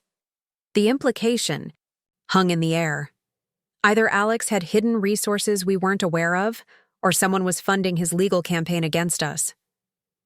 Matthew called back within the hour. I've reviewed the complaint, he said without preamble. It's aggressive but legally flimsy. They're alleging that Linda deliberately interfered in the marriage by exposing false information about Alex's business practices and personal conduct. That's absurd, I protested. We have documentation of everything. Exactly, Matthew agreed, which is why this won't hold up in court. But that might not be the point. This looks like pressure tactics, designed to force a settlement in both the divorce and the company restructuring. What's our best response? Robert asked. For now, a formal answer to the complaint denying all allegations. Meanwhile, we'll prepare counter-evidence and possibly a countersuit for defamation, depending on how aggressive they get publicly. After thanking Matthew, I tried Rachel again. This time she answered, sounding harried. Mom, I'm in the middle of client calls. Can this wait? I'm afraid not, I said. Alex's attorney just served us with a lawsuit. They're claiming I deliberately interfered in your marriage with false information. Rachel was silent for a moment. When she spoke again, her voice was icily controlled. That son of a bitch. The lawyer also implied that Kristen was just a business consultant, that there was no affair. A sharp, humorless laugh. Of course she did. Next, they'll claim I hallucinated walking in on them in our apartment. Matthew says it's pressure tactics, unlikely to succeed in court, but guaranteed to cause more stress and distraction in the meantime, Rachel finished. I need to call my attorney, and Victor should know about this too. It will likely affect Elevate. I'm sorry to add to your burden today, I said. Don't apologize, she replied firmly. Alex is the one who should be sorry. And he will be once this is over. The determination in her voice reassured me. Despite everything, Rachel wasn't breaking. If anything, each new attack seemed to strengthen her resolve. That evening, Robert and I ate dinner in near silence, both lost in our own thoughts. The cumulative stress of the day had left us drained, worried about Rachel, and angry at Alex's escalating tactics. "We should call Rachel again," I said, pushing my barely touched meal aside. "Make sure she's okay." Robert covered my hand with his. "She said she'd be working late. Let's trust her to reach out if she needs us." I nodded reluctantly, knowing he was right. Rachel needed space to handle this crisis her way, not hovering parents adding to her stress. Just after 9 p.m., the doorbell rang, an unusual hour for visitors. Robert and I exchanged concerned glances before he moved to answer it. To our surprise, it was Victor Rodriguez who stood on our porch, looking simultaneously triumphant and exhausted. "Sorry for the late visit," he said as we ushered him inside. "But I thought you'd want to hear this in person." "Where's Rachel?" I asked immediately. "Still at the office, finalizing client communications. She sends her love." He set his laptop on our dining table. "We've had a breakthrough. One that changes everything." Robert brought coffee while Victor opened his computer. "After we learned about the lawsuit against you, Rachel and I started digging deeper into Alex's finances. Something wasn't adding up about his sudden ability to afford Patricia Lawson's services, especially given what we know about his spending habits." "We had the same thought," I said. "Someone must be backing him." Victor nodded. "Exactly. So we followed the money. Our IT team recovered deleted emails from James Thornton's account, communications that weren't just about leaking information to Alex, but about a larger plan." He turned the laptop toward us, displaying a series of email exchanges. "Alex has been in talks with Meridian Ventures for months. They're a direct competitor specializing in corporate environmental solutions." I skimmed the emails, their implications becoming immediately clear. He was planning to jump ship even before the leadership change. Worse, Victor continued. He was shopping Elevate's proprietary technology, client lists, and intellectual property to them, offering himself and a team of key developers as part of the package. Robert leaned forward, studying the emails. "These are dated well before his demotion. This isn't retaliation. This was his plan all along." "Precisely," Victor confirmed. Alex knew his financial mismanagement would eventually be discovered. Rather than face the consequences, he was preparing an exit strategy that would leave Elevate hollowed out while he walked away with a lucrative position at Meridian. The pieces clicked into place with sickening clarity. Alex hadn't just been irresponsible with Elevate's finances, he'd been deliberately undermining the company from within, positioning himself to profit from its demise. "What about Rachel?" I asked. "Did he ever intend to include her in this plan?" Victor's expression darkened. "There's an email thread discussing that specific question. Meridian asked if his wife would be joining the transition team, given her marketing expertise. Alex replied that she wasn't part of the package, that their marriage was a convenience nearing its expiration date." My blood ran cold. All those months of Rachel supporting Alex, believing in his vision, defending him to us, while he was already planning to discard both her and the company she had helped build. "Does Rachel know about these emails?" Robert asked quietly. Victor nodded. "She's the one who found the crucial thread connecting Alex to Meridian. I've never seen her so calm with fury." This is corporate espionage, I realized. Not just unethical, potentially criminal. "Our legal team is reviewing the evidence now," Victor confirmed. But there's more. The emails also reveal the source of Alex's sudden legal funding. He scrolled to another exchange, this one between Alex and someone named Jeffrey Wells. "Jeffrey Wells," Victor explained, "is Kristen Wells's father. He's also a major investor in Meridian Ventures. The implications were staggering. Alex's affair with Kristen wasn't just personal. It was part of a calculated business strategy, a way to secure backing for his transition to Meridian. "So, the lawsuit against Linda," Robert began, "is almost certainly funded by Wells through Meridian," Victor finished. "It's not about winning in court. It's about creating enough distraction and negative publicity to destabilize Elevate during a critical period, making it easier for Meridian to poach our clients and talent." I sat back, processing the layers of betrayal. "What happens now?" "Rachel and our legal team are preparing a comprehensive response," Victor said. "Cease and desist letters to Alex, Meridian, and Wells. Notification to all parties involved. In the lawsuit that we have evidence of corporate espionage and conspiracy, which we're prepared to turn over to prosecutors if they proceed with their nuisance claims." "And the divorce proceedings?" I asked. "Rachel's attorney will be using these emails to counter any claims about your interference in the marriage. The emails make it clear Alex was planning to end the relationship anyway, as soon as it was convenient for his career." Robert shook his head slowly. All this time, we thought he was reacting to the leadership change, but he was preparing his exit long before that. "The leadership change just accelerated his timeline," Victor agreed, "and exposed his plans before he was ready to implement them.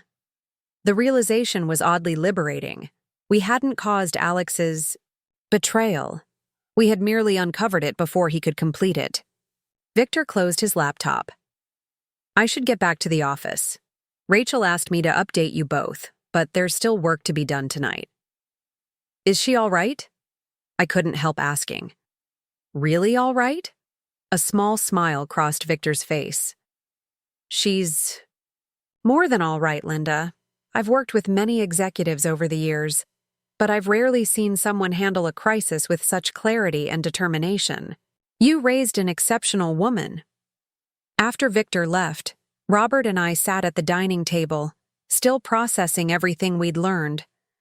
"I can't believe the scale of it," I said finally. "The calculated nature of his betrayal." Robert took my hand. "I can. We always sensed something was off about Alex. We just didn't want to see how deep it went for Rachel's sake. What worries me now is his reaction when he realizes his plans have been exposed," I admitted. "Men like Alex, when cornered, become dangerous," Robert finished gravely. "But Rachel is surrounded by people who care about her, who are watching out for her. And she's stronger than we sometimes remember." I nodded, trying to find comfort in that truth. Rachel had resources, support, and now incontrovertible evidence of Alex's true character. Still, a mother's worry wasn't so easily assuaged. "I'm going to call her," I decided, just to hear her voice. Rachel answered on the second ring. "Mom, I'm guessing Victor filled you in?" "He did," I confirmed. "Are you okay?" A soft laugh came through the line. "Strangely, yes. There's something clarifying about discovering the person you married is even worse than you thought. It removes all doubt, all second-guessing." "You sound peaceful," I observed, surprised. "Not peaceful," she corrected. "Focused. We have a clear path forward now. The evidence changes everything, legally, professionally, personally. What can we do to help?" "Just be there," she said simply. "Tomorrow is going to be intense. Meridian's CEO has agreed to a meeting in the morning. They're distancing themselves from Alex now that his methods have been exposed. Apparently, they thought he was leaving Elevate amicably, bringing along willing team members and shareable technology." "They believed that?" I asked skeptically. "Or claimed to," Rachel replied. "Either way, they're scrambling to avoid legal exposure. Victor thinks we can leverage this into a non-competition agreement, maybe even financial compensation for the attempted poaching." Her strategic thinking impressed me, especially given the personal betrayal underlying these business machinations. "And what about Alex?" Her voice hardened slightly. His access to Elevate has been completely terminated. Security has instructions not to allow him on the premises.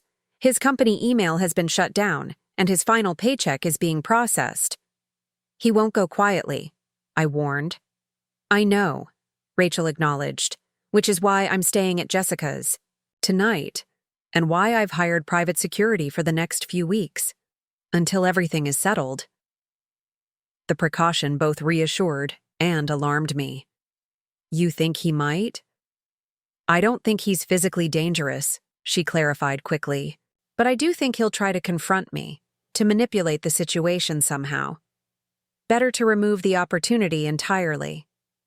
Her foresight impressed me. This was the Rachel I had always known was there, decisive, strategic, unwilling to be victimized. I'm proud of you, I said softly. So proud of how you're handling all of this. I learned from the best, she replied, and I could hear the smile in her voice. Now get some rest, Mom. Tomorrow's another day in the Alex Parker saga, and we all need our strength. After we hung up, I joined Robert in the living room, where he sat reading one of his beloved classics, his way of finding calm in tumultuous times. She's going to be okay, I told him, settling beside him on the couch. He smiled, marking his place in the book. Of course she is. She's your daughter. That night, I slept better than I had in weeks, the weight of uncertainty lifted by the clarity of Alex's exposed treachery. Whatever came next would be challenging, no doubt, but the truth was finally, indisputably on our side. Morning arrived with a flurry of updates from Rachel. Meridian had agreed to full cooperation, providing all communications with Alex in exchange for immunity from litigation. Alex had been officially terminated from Elevate for cause, with the board's unanimous approval. And most surprisingly, Patricia Lawson had withdrawn as Alex's divorce attorney, citing irreconcilable differences regarding case strategy. Translation: She saw the evidence and doesn't want to be associated with his sinking ship, Rachel explained when she arrived for breakfast as promised. She looked tired but vibrant, dressed in a sharp burgundy suit that radiated confidence. Robert set a plate of blueberry pancakes in front of her. Eat. Even corporate warriors need fuel. She smiled gratefully, digging in with appetite that reassured me. The lawsuit against you has been withdrawn too, she added between bites. Formally rescinded this morning. Relief washed over me. That's wonderful news. It's just the beginning, Rachel promised. By end of day, Alex will have no job, no legal representation, and significantly diminished prospects in the Denver tech scene. Word travels fast in this industry. Have you heard from him directly? Robert asked. A shadow crossed her face. He left 17 voicemails overnight, each more desperate than the last. Started with anger, moved to threats, ended with pleading. You didn't pick up? I asked. No need, she replied calmly. Everything that needs to be said will be handled through attorneys now. My divorce lawyer has all the evidence, including the emails discussing how our marriage was a convenience nearing its expiration date. The casual cruelty of Alex's words still stung, even secondhand. I couldn't imagine how Rachel had felt, reading them. What about his parents? Robert asked. Any interference from that quarter? Rachel's expression turned wry. Funny you should ask. I received a very interesting email from Howard Parker last night. Apparently, Alex told his parents an entirely different story about our separation. According to him, I was the one having an affair, with Victor of all people. I nearly choked on my coffee. That's absurd.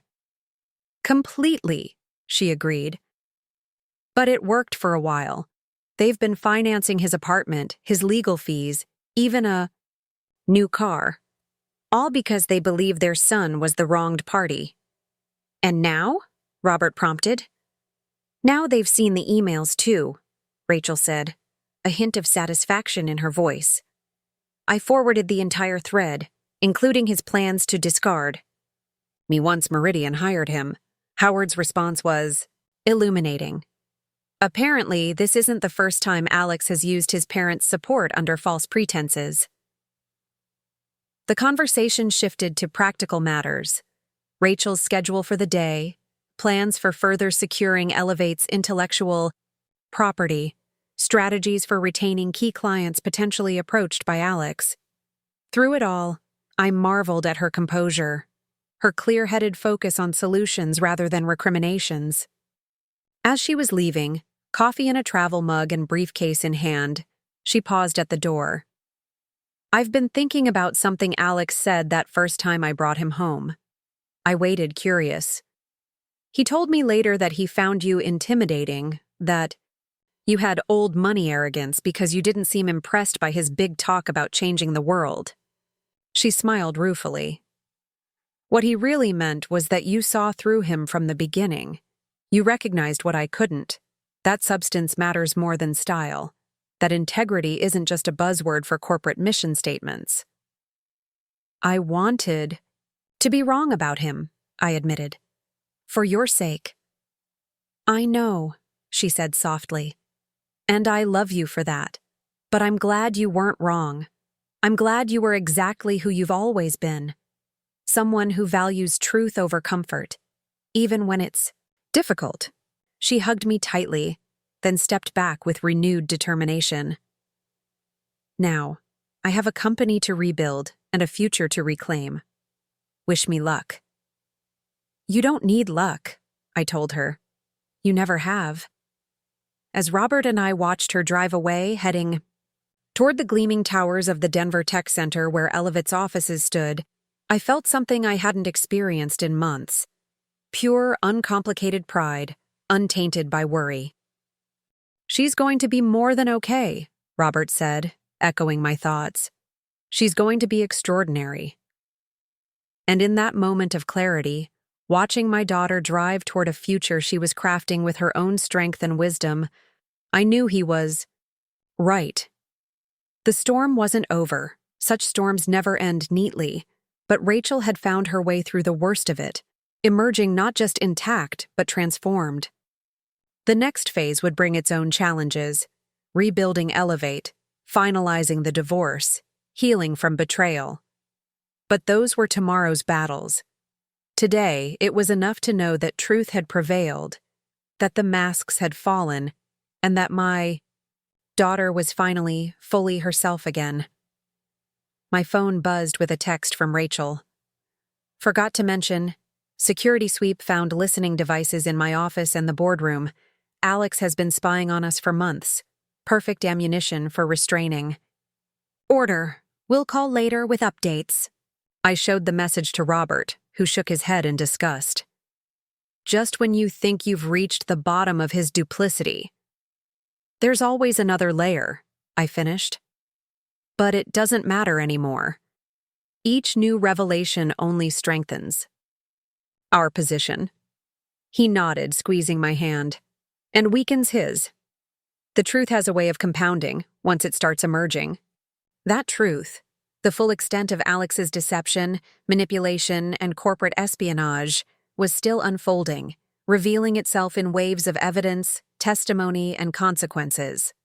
But for the first time since this ordeal began, I felt absolute certainty that we would weather whatever came next.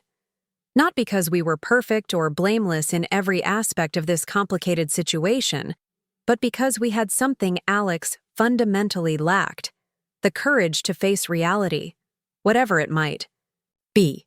And in the end, that might be the most important legacy I could have passed to my daughter. Not wealth or connections or business acumen, but the simple, profound strength to stand in the light of truth, even when it burns. 2 months passed, with remarkable swiftness. Summer settled over Denver, bringing long golden evenings and the scent of blooming flowers to Robert's garden. I sat on our patio watching the sunset paint the mountains, reflecting on how much had changed since that day I overheard Alex's cruel words about my old people smell. Elevate had not merely survived the crisis, it was thriving. Under Victor's leadership and with Rachel's marketing vision, The company had secured 3 major new clients and expanded into sustainable agriculture technology. The scandal that Alex had hoped would destroy them had instead created opportunities for Rachel to demonstrate her capabilities to the industry. The Denver business community had rallied around Elevate, impressed by their transparency and resilience in the face of corporate espionage. As for Alex, his fall had been swift and complete. The evidence of his attempted theft of intellectual property had made him radioactive in Denver's tight-knit tech community. No reputable firm would touch him. His parents, once they understood the full extent of his deception, had withdrawn their financial support. The last we'd heard, he had moved to Phoenix, attempting to reinvent himself in a new market that hadn't yet learned his true character. The divorce had been finalized with surprising efficiency once Alex's attorneys saw the mountain of evidence against him. The prenuptial agreement he had once insisted upon became his undoing, leaving him with no claim to Rachel's assets or future earnings at Elevate. Poetic justice, Robert had called it. The doorbell rang, interrupting my thoughts. I smiled, knowing who it would be.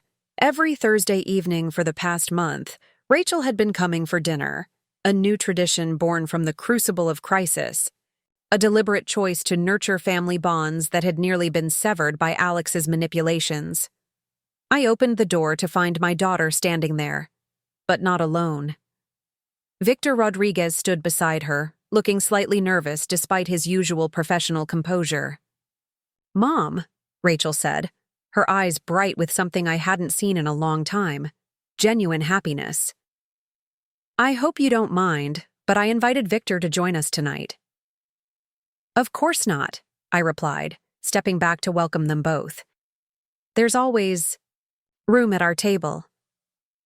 As they entered, I noticed the subtle way Victor's hand rested briefly at the small of Rachel's back, a gesture of support, of closeness, that spoke volumes. It wasn't romantic, not yet, but there was a foundation of mutual respect and genuine caring that created possibilities I hadn't considered before. Robert emerged from his study, greeting them warmly. "Just in time. The steaks are ready for the grill." Dinner that evening was relaxed, filled with easy conversation and occasional laughter. Victor fit seamlessly into our family dynamic, his thoughtful insights and dry humor complementing our own. The subject of Alex never arose. There was nothing left to say that mattered. After dinner, Rachel helped me clear the dishes while Robert took Victor on a tour of his garden. Through the kitchen window, I watched the 2 men talking animatedly about Robert's prized tomato plants, Victor listening with genuine interest to my husband's horticultural wisdom. "He's a good man," I observed quietly. Rachel followed my gaze, a small smile playing at her lips. "Yes, he is." "How long has this been developing?" I asked, careful to keep any hint of judgment from my voice. "Nothing's developing," she replied, but her slight blush told a different story. "We're colleagues, friends. It's too soon for anything else." "Of course," I agreed. She rinsed a plate, her expression becoming more serious. "But when I am ready, it will be different. I know what to look for now. What matters." "And what's that?" I asked, genuinely curious. "Consistency," she said thoughtfully. "Between words and actions. Between public and private behavior. I want someone who doesn't need to tear others down to feel important. Someone who doesn't think my success diminishes his." She glanced outside again. "Someone who sees my family as an asset, not an obstacle." I squeezed her shoulder gently. "You deserve nothing less." Later, as Rachel and Victor prepared to leave, she pulled me aside while Robert was showing Victor a book on sustainable gardening. "I forgot to tell you," she said with a hint of mischief in her eyes. "I got a new perfume today." "Oh?" I responded, puzzled by the seeming non sequitur. She reached into her purse and pulled out a small, elegant bottle, Jo Malone, the same scent she had given me, the one Alex had mocked. "I realized something," she explained, spraying a small mist on her wrist. I've always loved this scent. I bought it for you because it reminded me of elegance, confidence, wisdom, all the things I associate with you." She inhaled deeply. "And, now, it reminds me of strength too. Of knowing your worth." Tears pricked at my eyes as I understood the significance of her gesture.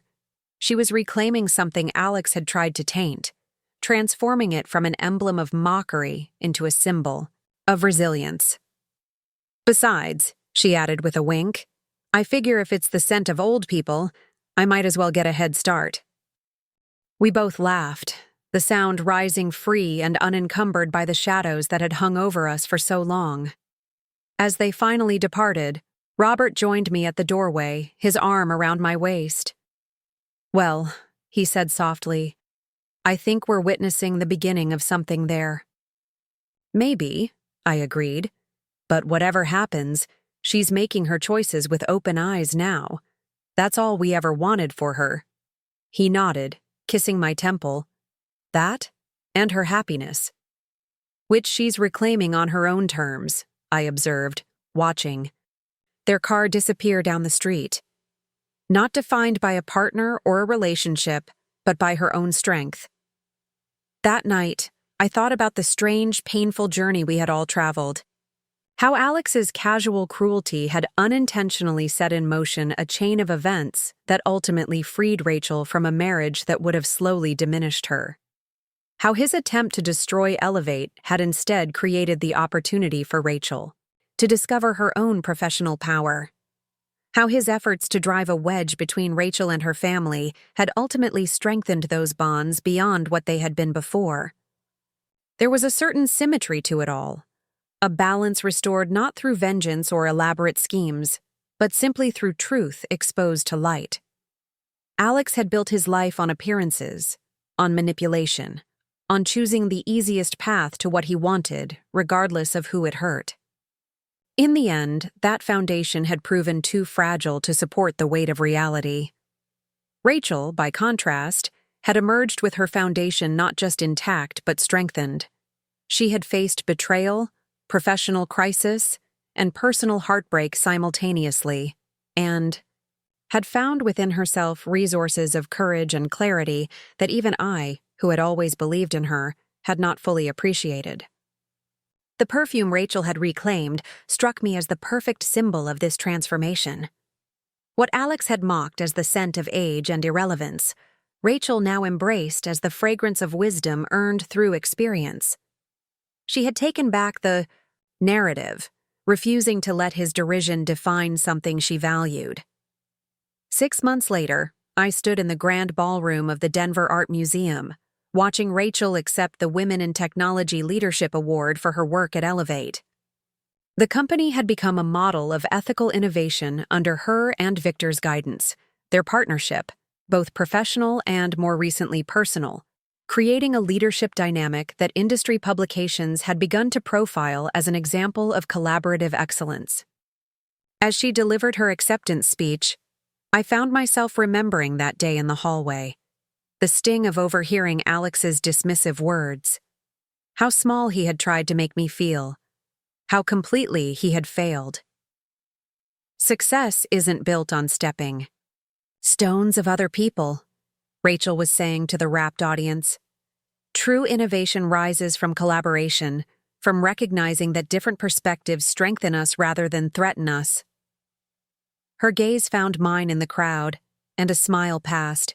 Between us, private, knowing, complete.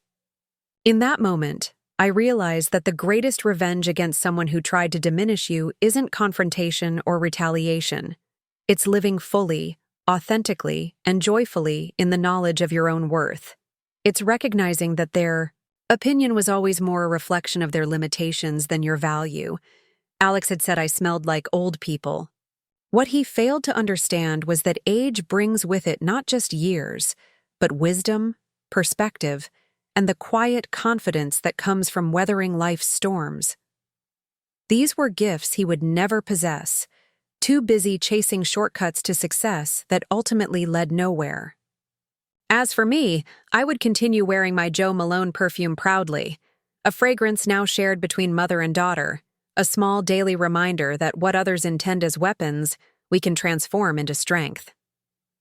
Up next, you've got two more standout stories right on your screen. If this one hit the mark, you won't want to pass these up. Just click and check them out.